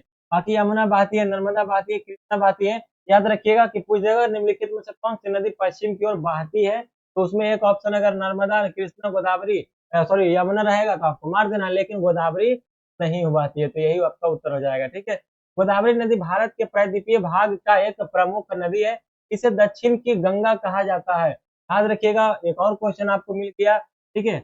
दक्षिण की गंगा किसे कहा जाता है, तो गोदावरी को। किसे, तो गोदावरी को कहा जाता है। यह नदी पश्चिम की ओर नहीं बहती है, ठीक है। इसका उद्गम की बात करें, ये जो आपका गोदावरी नदी का उद्गम है कहाँ से है, तो महाराष्ट्र में नासिक के पास त्रयंबकेश्वर से आपका ये निकलता है। ठीक है, इसका लंबाई कितना है, 1465 किलोमीटर। ठीक है, तो गोदावरी नदी के बारे में याद रखिएगा, इसका उद्गम कहाँ से है, महाराष्ट्र में है। महाराष्ट्र के नासिक के पास से निकलता है। नासिक में कहाँ से, तो त्र्यंबकेश्वर से निकलता है। टोटल लंबाई 1465, और इसे जो है ये दक्षिणी गंगा भी कहा जाता है। दक्षिण की गंगा भी कहा जाता है किसको, तो गोदावरी नदी को। चलिए अगला चलते हैं प्रश्न की ओर। अगला है कि अमाशय में भोजन का पाचन किस अम्ल के द्वारा होता है, HCI, CH3COOH, CNO3, H2SO4। ठीक है, तो ये HCl, क्या, तो HCl। ठीक है, चलिए अमाशय में भोजन का पाचन हाइड्रोक्लोरिक अम्ल द्वारा होता है। HCl का मतलब क्या हुआ, तो हाइड्रोक्लोरिक अम्ल द्वारा किया जाता है। HCl का मतलब वही हुआ, हाइड्रोक्लोरिक अम्ल। यह अम्ल खाद्य कणों में मौजूद हानिकारक सूक्ष्म जीवों को नष्ट कर देता है, और हमारा ये जो आपका ये क्या है, तो अमाशय में भोजन को पचाता है। ठीक है, अगला है कि प्राथमिक घाटा प्राप्त होता है।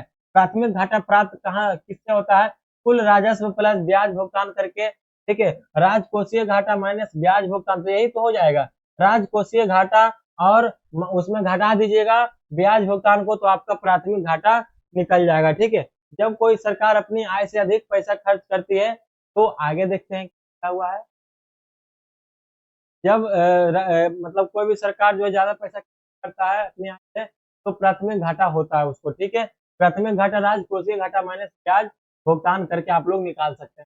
अगला है बुकर पुरस्कार के लिए नामित वेस्टर्न लोन पुस्तक के लेखक कौन है, चेतना मारू है, शिव खेड़ा है, पाल चिंज है, उसके बाद आपका चेतना भंगत है। ठीक है, तो आपको इसका बताना ऑप्शन, तो इसका सही हो जाएगा चेतना मारू। क्या, तो बुकर पुरस्कार के लिए कौन है नामित, मतलब कौन चुने गए हैं, तो चेतना मारू चुने गए। ठीक है, लंदन स्थित भारतीय मूल की लेखिका चेतना मारू का जो पहला उपन्यास western lane 2023 Booker prize long list में शामिल हुआ था। ठीक है, चलिए अगला चलते हैं। अगला प्रश्न 61 नंबर की ओर देखते हैं।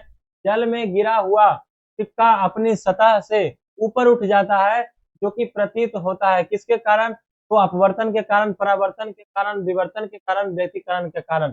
तो ये जो होता है अपवर्तन के कारण, जब कोई सिक्का नीचे गिरता है तो ऊपर दिखाई देता है। जैसे अगर अभी आप गिलास में पानी लीजिए, उसमें कुछ गिराइए तो ऊपर आपको दिखाई देगा। किसके कारण होता है, तो अपवर्तन के कारण होता है। अब देखिए इसके बारे में थोड़ा सा इसमें डिस्कशन बहुत अच्छा से दिया हुआ। देखिए सिक्का के बारे में आज तक आप लोग ऐसे ही सुनते थे, आप यहाँ पर देख लीजिए। जैसे कि ये हमारा एक जार है, ठीक, ये हमारा एक जार है, और ये हमारा सिक्का गिरा है। ठीक, तो ये जो हमारा सिक्का है, ठीक है ना, सिक्का यहाँ दिखाई देता है। ठीक है, आंख हमारा जो है यहाँ आ रहा है, और ये हमारा जल है। ठीक है, तो ये हमारा जल है, तो ये जो सिक्का है ये अपवर्तन के कारण यहाँ पर दिखाई दे रहा है। ठीक है, तो हमारा जो आंख है ना, कोई इसी को देख पाता है, इसको बल्कि नहीं देख पाता। तो ये जो अपवर्तन करके यहाँ दिखा रहा है, इसी को हम लोग देखते हैं, तो सिक्का यहाँ पर दिखाई दे रहा है। ठीक है, सिक्का था। ठीक है, तो यहाँ पर बोला सिक्का यहाँ पर क्यों दिखाई, एक्चुअली में सिक्का यहीं पर होता है, लेकिन दिखाई यहाँ पर इसलिए देता है क्योंकि अपवर्तन के कारण। ठीक है, अपवर्तन के कारण। ठीक है, चलिए अगला क्वेश्चन की ओर देखते हैं। जो हमारा क्वेश्चन है, ऊर्ध्वापातन की प्रक्रिया में पदार्थ की किस अवस्था में परिवर्तन होता है, ठोस से द्रव, और उसके बाद गैस में, गैस से सीधे द्रव में, ठोस से सीधे गैस में, द्रव से सीधे गैस में। तो आपको बताना है ये जो है ठोस से सीधे गैस में जो है ये परिवर्तन होता है। ठीक है, उसके बाद ऊर्ध्वापातन वह प्रक्रिया है जिसके द्वारा कोई पदार्थ तरल अवस्था से गुजरे बिना बिना तरल अवस्था से गुजरे हुए ठोस अवस्था से गैस अवस्था में परिवर्तन हो जाता है, और गैस अवस्था से सीधे ठोस अवस्था में परिवर्तन हो जाता है, बिना जो है ये आपका तरल अवस्था से गुजरे, बिना तरल अवस्था से गुजरे गैस अवस्था से सीधे ठोस अवस्था में परिवर्तन हो जाता है, और ठोस गैस अवस्था से परिवर्तन हो जाता है, ठोस से गैस अवस्था में परिवर्तन हो जाता है। चलिए अगला प्रश्न को चलते हैं। देश की सीमा में उत्पादित वस्तुओं और सेवाओं का कुल मूल्य क्या कहलाता है, उपभोग आय, सकल घरेलू उत्पाद, प्रति व्यक्ति आय, और सकल राजकोषीय घाटा। तो इसका उत्तर की अगर हम लोग बात करते हैं उपभोग आय होगा या तो फिर घरेलू उत्पाद, तो इसका सही उत्तर हो जाएगा सकल घरेलू उत्पाद। क्या हो जाएगा? तो आपका सकल घरेलू उत्पाद हो जाएगा। ठीक है, अगर इसका देखिए डिस्कशन क्या है, सकल घरेलू उत्पाद यानी कि जीडीपी, हमारा भारत का जीडीपी जिस प्रकार से है उसे ही बोला था सकल घरेलू उत्पाद। ठीक है, देश की सीमाओं के भीतर उत्पादित सभी तैयार वस्तुओं और सेवाओं का कुल मौद्रिक या बाजार मूल्य एक साल में। ठीक है, याद रखिएगा आप सभी लोग, सकल घरेलू उत्पाद एक साल में जितना भी प्रोडक्शन वगैरह हुआ, ये सब जितना भी हमारा भारत में हुआ, बनाया गया, सेल किया गया, तो वही जीडीपी बनता है। तो जीडीपी किसका देखते हैं ज्यादा है कि चाइना का बहुत ज्यादा जीडीपी क्या है, वो एक साल में इतना पैसा कमा लेता है अपना। उसके पास में देखिएगा बहुत सारा छोटा से छोटा बच्चा लेकर के बिजनेस में लगे होते हैं, कुछ आते रहते हैं, तो उससे जो पैसा वगैरह जो होता है तो वो कहाँ होता है, तो भारत में पूरा ही ना जुटता है। तो वही चीज है कि मतलब कि देश का जो एक साल में बनाया गया पूरा वस्तुओं से जो प्राप्त हुआ रेवेन्यू एक साल में, उसे ही हम लोग जीडीपी बोलते हैं। ठीक है, चलिए अगला प्रश्न की ओर चलते हैं।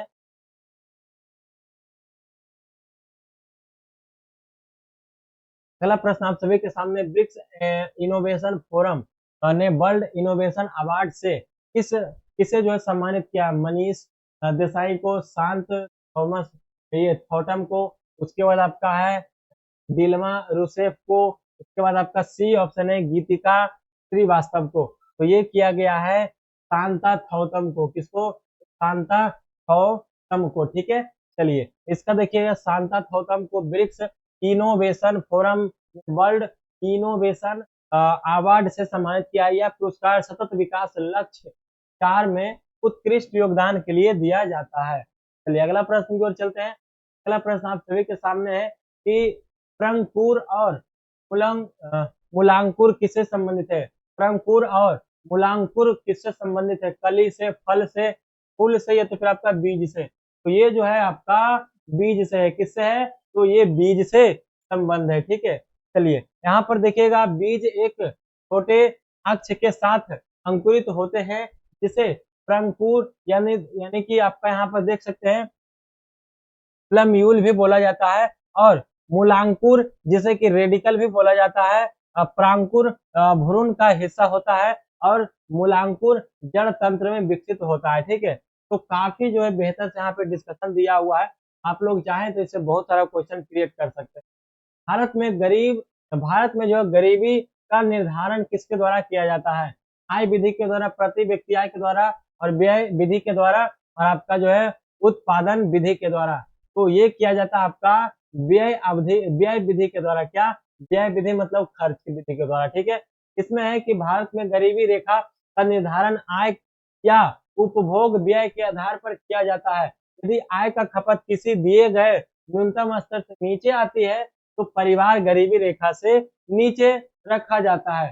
भारत में यह आकलन अब नीति आयोग की टास्क फोर्स करती है, यानी जो गरीबी वाला जो काम है, जो निकालता है कितना गरीबी है।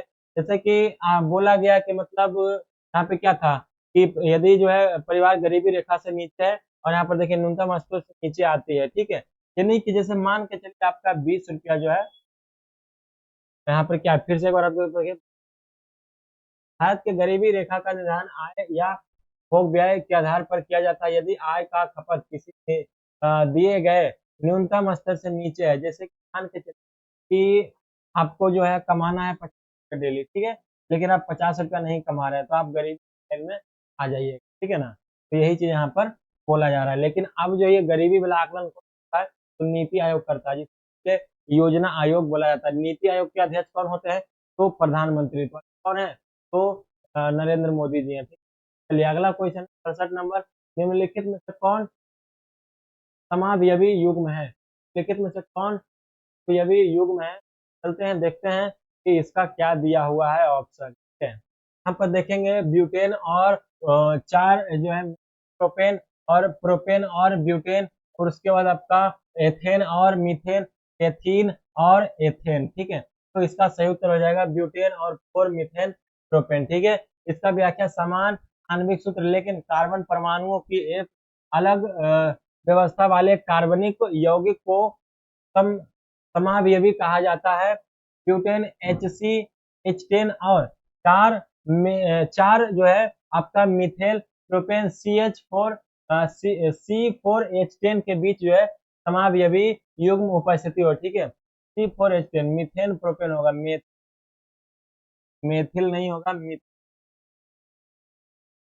मीथेन प्रोपेन, ठीक है, क्योंकि ये जो है समान रासायनिक सूत्र C4H10 को साझा करती है, लेकिन इनका जो संरचनात्मक विन्यास भिन्न होता है, ठीक है। तो भी याद रखिएगा, ये जो होता है C4H10, इसका संरचनात्मक विन्यास अलग अलग होता है, भिन्न होता है। अगला है कि 16वें वित्त आयोग के अध्यक्ष कौन है?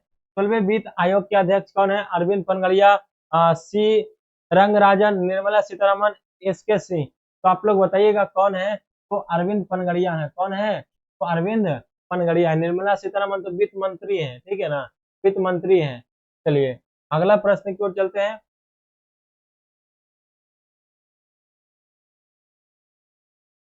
अगला प्रश्न आप सभी के सामने, WTO के पूर्व में किस संस्था के रूप में जाना जाता है? व्यापार और संरक्षण पर समझौता, टैरिफ और व्यापार पर समझौता, ठीक है। तो यही आपका उत्तर हो जाएगा, टैरिफ और व्यापार पर समझौता।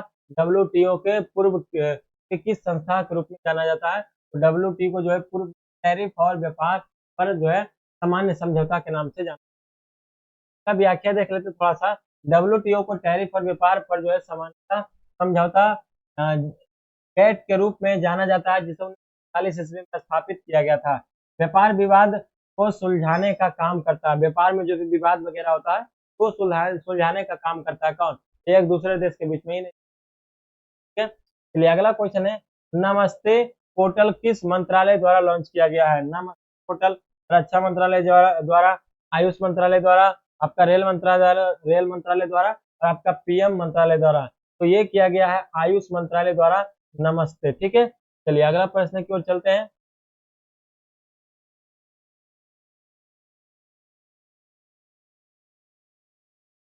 अगला प्रश्न आप सभी के सामने है। हाँ, याद रखिएगा कि जो नमस्ते पोर्टल है आपका, ये 2017 में लॉन्च किया गया था। कब? 2017 में। पोर्टल जो है आयुर्वेद और यूनानी प्रणालियों के लिए जो है मानकीकृत शब्दावली और रुग्णता कोड प्रदान करता है, ठीक है। चलिए अगला प्रश्न की ओर चलते हैं। अगला प्रश्न है कि जलवायु परिवर्तन पर ध्यान रखने के लिए किस देश द्वारा T20 उपग्रह लॉन्च किया जाएगा? तो थोड़ा सा और इधर करते।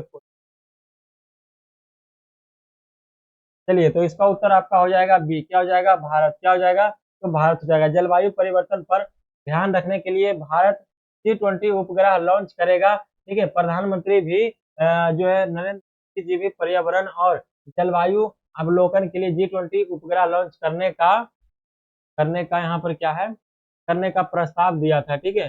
करने का प्रस्ताव दिया था। भारत वायु प्रदूषण, ग्रीन हाउस उत्सर्जन, वर्षा महासागर, मिट्टी की नमी और विकिरण जैसे विभिन्न मापदंडों को जो है मापकर इस क्षेत्र में योगदान देना चाहते हैं, तो बहुत अच्छी बात है। चलिए अगला प्रश्न की ओर चलते हैं। अगला प्रश्न है कि किचन्स ऑफ ग्रेटिट्यूड के लेखक निम्नलिखित में कौन है? ठीक है, किचन्स ऑफ ग्रेटिट्यूड के लेखक कौन है? राजकुमार, संजीव कपूर, विकास खन्ना, या तो फिर आपका ये रेखा शर्मा, ठीक है। आपका विकास खन्ना कौन है? विकास खन्ना क्या है? तो किचन ऑफ ग्रेटिट्यूड के लेखक हैं, ठीक है। अगला यहाँ पर देखिए इसका जो है व्याख्या। किचन्स ऑफ ग्रेटिट्यूड मशहूर मशहूर शेफ विकास खन्ना द्वारा लिखित पुस्तक है, जिसमें इन्होंने अपने खाने खिलाने की पहल फायर इंडिया के बारे में लिखा है। यह भूखे लोगों को खाना खिलाने की एक पहल है। क्या है? बहुत अच्छी बात है। यह जो है भूखे लोगों को खाना खिलाने की एक पहल है।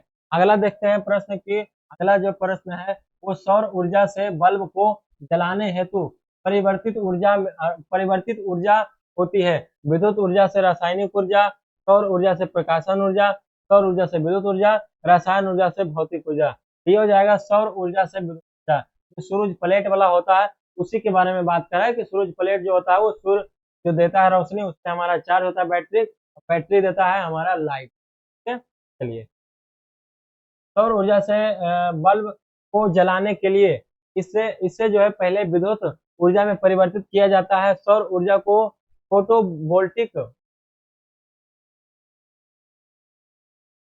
फोटोवोल्टिक के माध्यम से विद्युत ऊर्जा में परिवर्तित किया जाता है। ठीक है, तो देखिएगा बहुत अच्छा, सौर ऊर्जा जो है ना, सौर ऊर्जा को फोटोवोल्टिक के माध्यम से विद्युत ऊर्जा में परिवर्तित किया जाता है और फिर उससे हमारा घर में बिजली वो आता है। ठीक है, चलिए अगला है कि 1878 ईस्वी में वन अनुसंधान संस्थान FRI की स्थापना कहाँ की थी।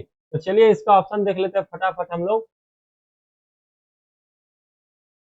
पहला ऑप्शन आप सभी के सामने मद्रास, शिमला, कश्मीर, आपका देहरादून। तो ये जो आपका देहरादून में, कहाँ, देहरादून में। थोड़ा सा इसका देख लेते हैं व्याख्या।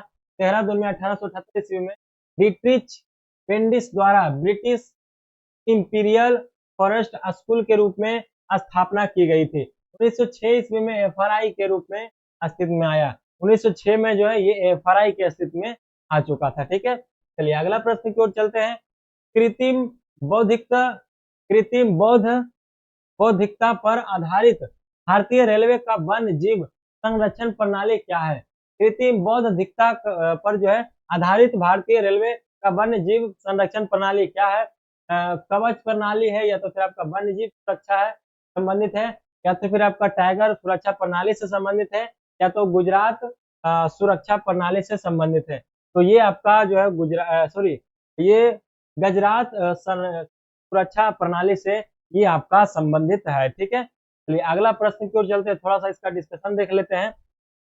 गुजरात सुरक्षा एक ऐसा AI सिस्टम है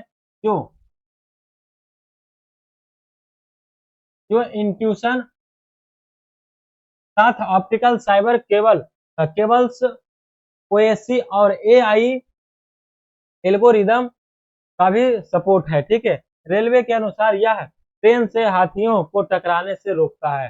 तो सही बात है, बहुत अच्छा। चलिए अगला चलते हैं प्रश्न की ओर। अगला प्रश्न हमारा आप सभी के सामने है। बहुराष्ट्रीय निगम के संबंध में निम्नलिखित में से कौन सा जो कथन वो सही है। तो आप लोग देखिए, ये जो आपका है A और B ये दोनों सही हो जाएगा, मतलब कि D ऑप्शन सही हो जाएगा। यह अधिक से अधिक लाभ कमाने के उन देशों में फॉर्म स्थापित करती है जहां पर सस्ता श्रम व संसाधन उपलब्ध हो। उसके बाद यहाँ पर है, यह एक से अधिक देशों को उत्पादन पर नियंत्रण एवं स्वामित्व रखता है। ठीक है, चलिए यहाँ पर थोड़ा सा इसका देख लेते डिस्कशन, इसमें खास है नहीं। ठीक है, चलिए अगला देखते हैं। अगला क्वेश्चन की ओर चलते हैं हम लोग। वर्ष 1971 किस घटना से संबंधित है। ठीक है, वर्ष 1971 किस घटना से संबंधित है। तो भारत सोवियत संघ मित्रता समझौता। ये तीनों मैं इसलिए नहीं बता रहा हूँ क्योंकि ज्यादा बताऊंगा तो आप कंफ्यूज होइएगा, तो डायरेक्ट आप लोग आंसर। भारत सोवियत संघ मित्रता समझौता किससे संबंधित है। तो वर्ष 1971 से है। ठीक है, 1971 ईस्वी के मध्य में भारत द्वारा सोवियत संघ के साथ में हस्ताक्षरित शांति मित्रता सहयोग संधि की। इसके अनुसार भारत पर किसी भी हमले को सोवियत संघ हमला माना जाएगा। ठीक है, भारत पर कोई भी हमला करेगा तो इसे सोवियत संघ हमला माना जाएगा। अगला चलते हैं, 79 नंबर देखते हैं। बांग्लादेश, ये तो हो चुका था। नीचे दिए गए धातुओं में से संक्रमण धातु कौन सी है। तो संक्रमण धातु आपका है पैलेडियम। क्या है आपका, पैलेडियम है। संक्रमण धातु जिन्हें संक्रमण तत्व भी कहा जाता है, ये तत्व है जो आवर्त सारणी के समूह 3 और 12 के बीच आते हैं। ठीक है, जिन्हें डी ब्लॉक तत्व भी कहा जाता है। आवर्त सारणी के समूह 10 से संबंधित पैलेडियम यानी कि PD 46 होता है इसका संकेतक।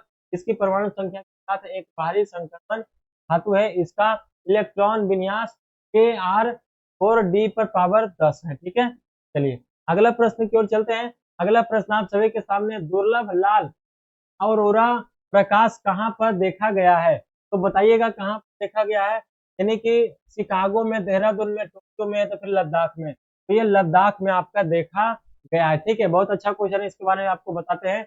औरोरा लाल रंग दिखाई देता है जब सौर कण जो है अधिक ऊंचाई पर लगभग 150 मील से ऊपर ऑक्सीजन के साथ प्रतिक्रिया करते हैं। तो इस ऊंचाई पर ऑक्सीजन कम केंद्रित होती है और नीचे संघन ऑक्सीजन की तुलना में उच्च आवृत्ति या तरंगदैर्घ्य पर उत्तेजित होती है, जिसे लाल रंग दिखाई देता है। चलिए अगला प्रश्न की ओर चलते हैं।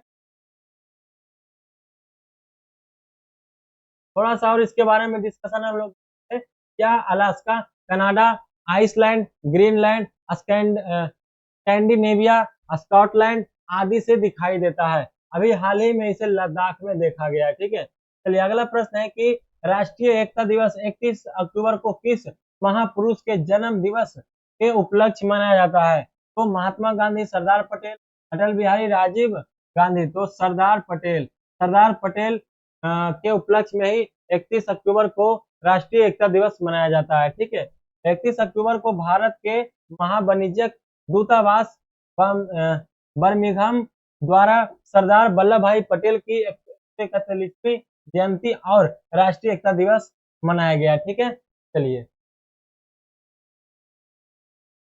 अगला प्रश्न आप सभी के सामने, लोकतांत्रिक संविधान में निम्नलिखित में से कौन सा प्रावधान नहीं है? शासन प्रमुख के अधिकार, देश का नाम, राज्य प्रमुख का नाम, विधि के अधिकार। तो ये हो जाएगा आपका राज्य प्रमुख का नाम, राज्य प्रमुख का ये नाम हो जाएगा।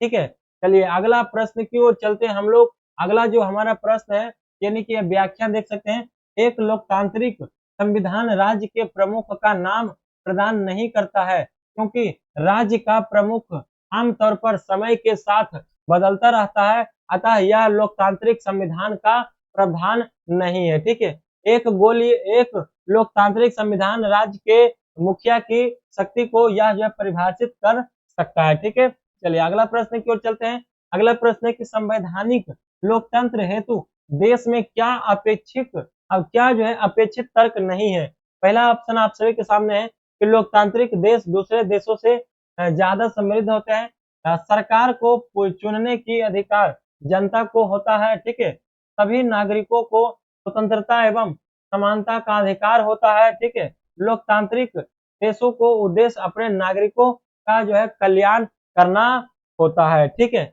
चलिए अगला प्रश्न की ओर चलते हैं। इसका थोड़ा सा, हाँ सॉरी, इसका आंसर नहीं बता पाए। हाँ, तो इसका जो आंसर है ये हो जाएगा आपका, लोकतांत्रिक देश दूसरे देशों से ज्यादा जो है समृद्ध होते हैं। ठीक है, इसका व्याख्या देखते हैं।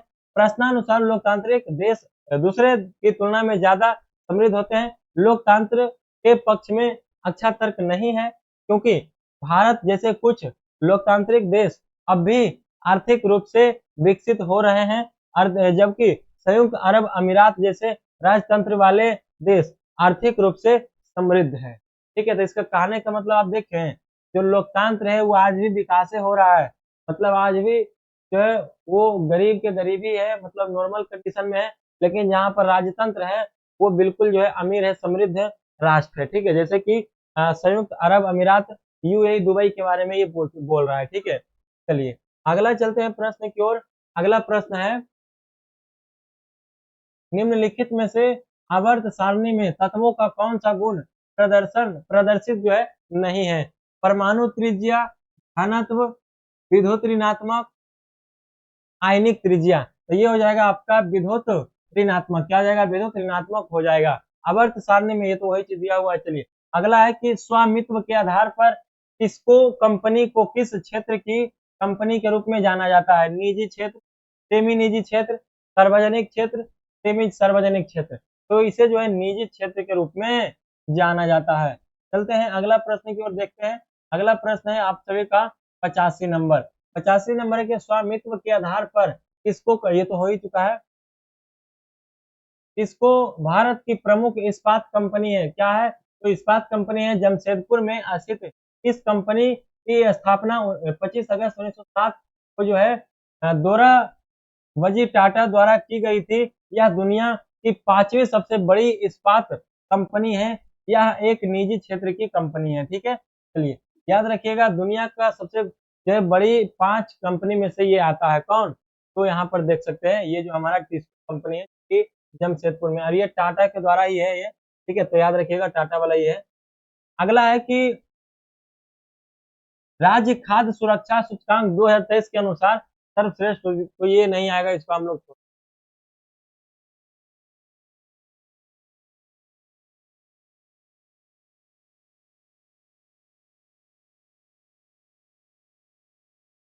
ये भी आपका पूछा हुआ है। ये सब आपका पूरा पुराना, तो ये आपका नहीं पूछा। अगला प्रश्न आप सभी लोगों के लिए है कि मोनाजाइट से क्या प्राप्त होता है। हाँ देखिए ये क्वेश्चन बहुत अच्छा है। Uranium, thorium, aluminium, carbon. तो मोनाजाइट से थोरियम प्राप्त होता है। क्या होता है? तो थोरियम प्राप्त होता है। मोनाजाइट भारत में केरल राज्य में प्रचुर मात्रा में पाया जाता है। मोनोजाइट पेगमेटाइट सैलो में मिलने वाला थोरियम, यूरेनियम, सीरियम, लेंथेस का मिश्रण है। ठीक है, तो याद रखिएगा आप सभी लोग, मोनोजाइट पेगमेटाइड सैलो में मिलने वाला जो है वो आपका क्या है? तो थोरियम, यूरेनियम, सीरियम, थैलेस, थैनलेस, ये आप सभी का इसका क्या है? तो मिश्रण है। ठीक है, अगला प्रश्न की ओर चलते हैं। साबुनीकरण का उदाहरण है, बताइएगा साबुनीकरण का उदाहरण क्या है। ठीक है, पहला ऑप्शन है कि ऑर्थो एस्टर, एल्डिहाइड, ट्राइग्लिस ट्राइग्लिसराइड, और उसके बाद आपका है कार्बोक्सिलिक अम्ल। ठीक है, कार्बोक्सिलिक अम्ल। ठीक है, तो ये हो जाएगा आपका ऑर्थो एस्टर। क्या हो जाएगा? ऑर्थो एस्टर हो जाएगा। इसका व्याख्या देख लेते हैं। जिस प्रक्रिया द्वारा साबुन का निर्माण किया जाता है उसे साबुनीकरण कहते हैं। ठीक है, साबुनीकरण को क्रिया में जो है साबुनीकरण को क्रिया में वनस्पति तेल या वसा एवं कास्टिक सोडा के जलीय घोल गर्म करके रासायनिक प्रतिक्रिया के द्वारा साबुन का निर्माण किया जाता है। ठीक है, चलिए अगला प्रश्न की ओर चलते हैं। अगला प्रश्न आप सभी के सामने है कि राष्ट्रपति द्वारा प्रधानमंत्री किसे नियुक्त किया जाता है? राष्ट्रपति द्वारा प्रधानमंत्री किसे नियुक्त किया जाता है? अच्छा क्वेश्चन है। राज्यसभा में बहुमत दल से नेता को राष्ट्रपति अपने विवेक से किसी को भी, लोकसभा में गठबंधन के नेता को, लोकसभा में बहुमत प्राप्त पार्टी को। तो बिल्कुल हो जाएगा लोकसभा में बहुमत प्राप्त पार्टी को। जैसे कि लोकसभा का होता है चुनाव, तो जैसे कि सबका अलग अलग पार्टी है। मान के चलिए मेरा पार्टी जीत गया, तो हमारे पार्टी में 50 गो सांसद है, तो हम चाहेंगे यानी कि जो भी उस सांसद में मेन होता है, जो भी उसी 50 सांसद में से एक को प्रधानमंत्री बनाया जाता है, उसको सब लोग सपोर्ट करते हैं। चलिए अगला प्रश्न की ओर चलते हैं। अगला प्रश्न है कि इसका थोड़ा सा डिस्कशन देखिए। उसकी जो नियुक्ति है भारत के राष्ट्रपति द्वारा होता है। जैसे कि मान के चलिए कोई पार्टी जीत गया, ठीक है, और उस पार्टी में 50 सांसद था, तो इसी 50 सांसद में से एक को पीएम बनाया जाएगा। ये 49 को बोलेगा तब। ठीक है, और इसको नियुक्ति कौन करेगा, शपथ कौन दिलाएगा? तो अनुच्छेद 75 के तहत प्रधानमंत्री की नियुक्ति राष्ट्रपति द्वारा की जाएगी। ठीक है, और अन्य मंत्रियों की नियुक्ति प्रधानमंत्री की सलाह पर राष्ट्रपति द्वारा की जाएगी। बाकी जो 49 को बचेगा सांसद, उसमें से जो है 15% जो आपका मंत्री परिषद बनेगा, मंत्री बनेगा, तो वो जो प्रधानमंत्री नरेंद्र मोदी जिसको जिसको बोलेंगे, तो वो जो है फिर मंत्री बनेगा। सब अलग अलग मंत्री बनेगा। कोई शिक्षा मंत्री, कोई बनेगा रक्षा मंत्री, कोई बनेगा वित्त मंत्री, इसी प्रकार से। और उन सभी को भी शपथ कौन दिलाएंगे? तो आपका ये राष्ट्रपति ही दिलाएंगे। ठीक है, चलिए अगला है कि निम्न में से कौन सा रासायनिक समीकरण असंतुलित है? कौन सा असंतुलित समीकरण है? तो ये जो आपको ये दिख रहा है Fe+Cl, और उसके बाद ये जो है जोड़ करके बनाया है FeCl3, तो ये जो है आप सभी लोगों का असंतुलित समीकरण है। ठीक है, चलिए तो इसे आप लोग जब तक पूरा पता नहीं होगा इस सब के बारे में आपको समझ, ठीक है ना, तो आपको समझ में आया होगा जो लोग केमिस्ट्री पढ़े होंगे। इसका देखिए व्याख्या यहाँ पर दिया हुआ है, तो आप लोग देख लीजिए, स्क्रीन दिखाते हैं, चाहे तो ले सकते हैं। ठीक है, चलिए अगला प्रश्न की ओर चलते हैं।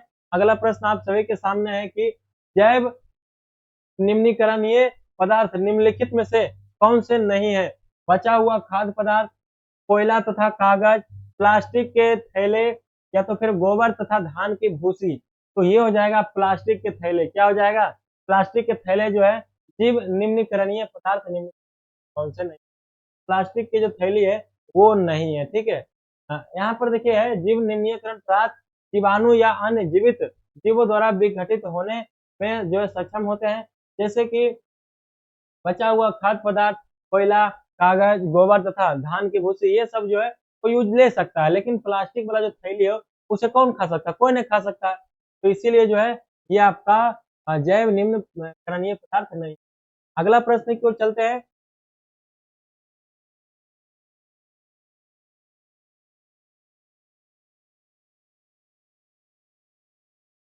हाँ, यहाँ पर एक चीज और है, देखिएगा।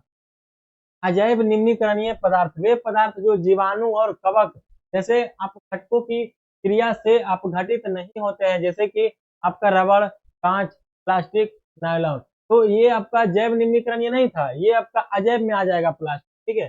जैव वो है जिसे कोई यूज कर सकता है, जैसे कि आपका गोबर वगैरह, ठीक है, धान की भूसी, तो वही जो होता है दोबारा, ठीक है। चलिए अगला प्रश्न की ओर चलते हैं।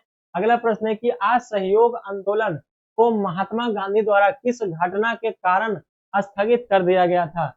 जलियांवाला बाग हत्याकांड के कारण, या तो फिर गरम दल और नरम दल में कांग्रेस के विभाजन के कारण, या तो फिर चौरी चौरा चौरी चोरी चौरी चौरा वहां पे होगा, चौरी चौरा कांड के कारण, या तो फिर आपका बंगाल विभाजन के कारण, ठीक है। तो इसका उत्तर आपका हो जाएगा चौरी चौरा कांड के कारण, चौरी चौरा कांड के कारण हो जाएगा। चौरी चौरा कांड जो है 1922 ईस्वी में ये घटित हुआ था। घटना के फलस्वरूप जो है गांधी जी ने असहयोग आंदोलन फरवरी 1922 को जो है वापस ले लिए थे। जब ये घटना हुआ तो गांधी जी 1922 ईस्वी को असहयोग आंदोलन को वापस ले लिए थे, ठीक है। चलिए अगला प्रश्न की ओर चलते हैं। अगला प्रश्न आप सभी के सामने है कि किस मौर्य शासक को यूनानियों द्वारा अमित्र घात कहा जाता है, ठीक है।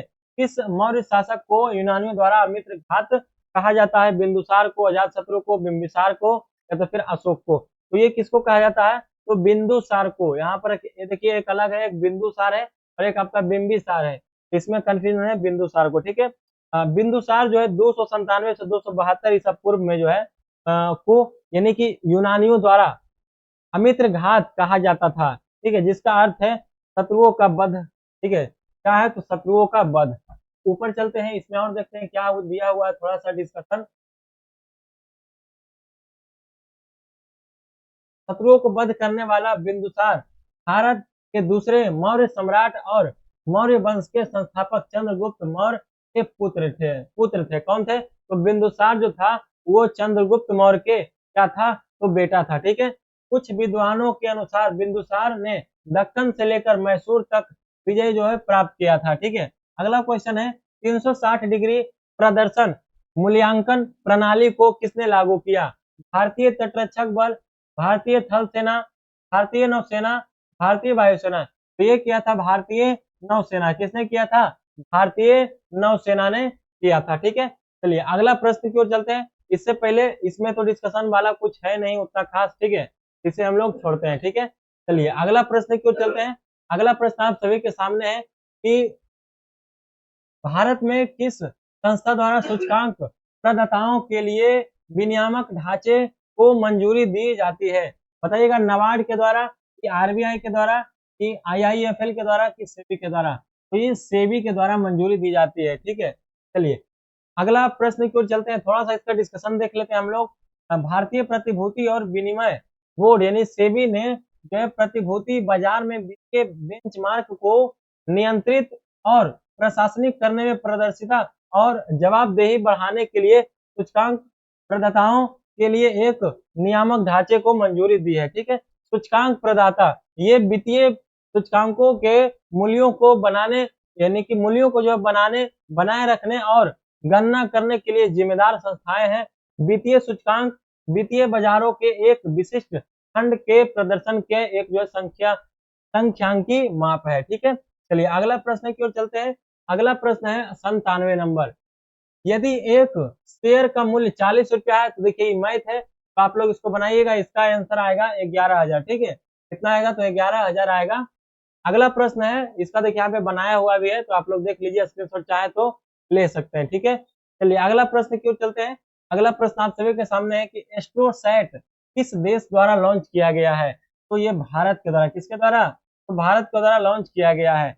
एस्ट्रोसैट भारत की प्रथम समर्पित अंतरिक्ष खगोल विज्ञान बोधशाला है, जिसे सतीश धवन अंतरिक्ष केंद्र श्रीहरिकोटा से PSLV C30 एक्सएल रॉकेट द्वारा जो है 28 सितंबर, ठीक है, 28 सितंबर 2015 को प्रक्षेपित किया गया था, छोड़ा गया था, ठीक है। अगला क्वेश्चन है कि निम्नलिखित घटनाओं के घटित वर्ष के काल क्रमानुसार सही विकल्प कौन सा है? तो बताइएगा, निम्नलिखित घटनाओं के घटित वर्ष के कालानुसार काल क्रमानुसार सही विकल्प कौन सा है? तो रूस की क्रांति कब हुआ था? ठीक है। उसके बाद आपका दिया हुआ है अफगानिस्तान पर सोवियत संघ का जो आक्रमण, बर्लिन की दीवार का जो है गिरना। तो इस प्रकार से पहले कौन हुआ था, पहले कौन हुआ था, ये आप सभी को बताना है, ठीक है। तो इसका आंसर हो जाएगा बी, ठीक है। यानी कि आपका 1 3 4 2 क्या हुआ था, तो 1 3 4 और 2 इधर आपका दिया हुआ, ठीक है। पहले आपका हुआ था रूस की क्रांति, फिर उसके बाद आपका हुआ था अफगानिस्तान पर सोवियत संघ का आक्रमण, फिर उसके बाद आपका हुआ था ये बर्लिन का जो दीवार गिरा था, उसके बाद आपका यूएसएसआर का जो है विघटन विघटन हुआ था, ठीक है। चलिए अगला प्रश्न की ओर चलते हैं। इसका थोड़ा डिस्कशन देख लेते हैं। रूसी क्रांति 1917 ईस्वी में हुआ था, ठीक है। अफगानिस्तान पर सोवियत आक्रमण जो 1979 में हुआ था। उसके बाद बर्लिन की दीवार का पतन कब हुआ था, तो 1989 ईस्वी में हुआ था। सोवियत संघ का विघटन कब हुआ था, तो 1990 में। तो याद रखिएगा, बहुत अच्छा ये इसमें है जो आपको 4-5 क्वेश्चन याद करने को मिल गया, ठीक है। इसे बताते हैं। रूसी क्रांति 1917, अफगानिस्तान सोवियत आक्रमण 1979, ठीक है। सब 1900 में है, याद रखिएगा। रूसी आएगा तो 17 मारना है, अफगानिस्तान सोवियत आएगा तो 79 मारना है, और बर्लिन आएगा तो 89, 79 और 10 89, ठीक है। सोवियत संघ आ जाएगा तो आपको 90 मार देना है, ठीक है। चलिए अगला प्रश्न की ओर चलते हैं। अगला प्रश्न है, डेजर्ट साइक्लोन युद्धाभ्यास भारत के साथ किस देश ने किया था, तो बताइएगा। जापान, यूएई, इजराइल या तो फिर चीन। तो यूएई, ठीक है। यूएई जो है वो भारत के साथ मिल करके डेजर्ट साइक्लोन युद्ध अभ्यास जो वो किया था। हालांकि ये पूछ सकता है आपसे, क्योंकि 2024 का ये करंट है, तो आपको मैं बता देता हूँ। भारत और यूएई के बीच सहयोगात्मक सैन्य अभ्यास डेजर्ट साइक्लोन 2024 का उद्देश्य शहरी संचालन में ज्ञान और सर्वोत्तम सर्वोत्तम प्रथाओं को जो है आदान प्रदान के माध्यम से अंतर संचालिनता को जो है बढ़ावा देना था, ठीक है। डेजर्ट साइक्लोन सैन्य अभ्यास 2024 2 जून से 15 जनवरी, सॉरी 2 जनवरी से 15 जनवरी को जो है राजस्थान में ये हुआ है, ठीक है। ये जो आपका डेजर्ट साइक्लोन सैन्य अभ्यास है वो 2 जनवरी से लेकर के 15 जनवरी 2024 को ये राजस्थान जो है राज्य में ये सैन्य अभ्यास किया गया था, ठीक है। तो आज का जो ये आपका पूरा जो है 100 क्वेश्चन खत्म हो चुका है, यानी कि एक सेट जो है आपका खत्म हो चुका है। लगभग आपका 1.5 घंटा हो ही गया होगा, ठीक है, क्योंकि इसमें जो डिस्कशन दिया हुआ था उसमें से डबल जो है इसमें टाइम जा रहा था, ठीक है। तो ये जो आपका बिहार दरोगा में जो 64 पद पर जो ये भर्ती आया था उसके लिए ये था। यहाँ पर देख सकते हैं जिसका एग्जाम कब हुआ था, तो 28 जनवरी 2024 को, ठीक है। बाकी कल जो है कल के क्लास में इसका जो है अगला जो भी प्रीवियस ईयर पूछा गया है उसको हम आप लोगों को करवाएंगे, ठीक है। उम्मीद है कि आपको सेशन पसंद आया होगा, और अगर पसंद आया है तो अभी तक लाइक नहीं तो लाइक कर दीजिए और शेयर कीजिए अपने दोस्तों के पास में। तब तक के लिए आप सभी लोग अपना ख्याल रखिए, पढ़ते रहिए, मस्त रहिए। फिर से कल इसी समय अगले सेशन में, तब तक आप सभी लोगों को जय हिंद।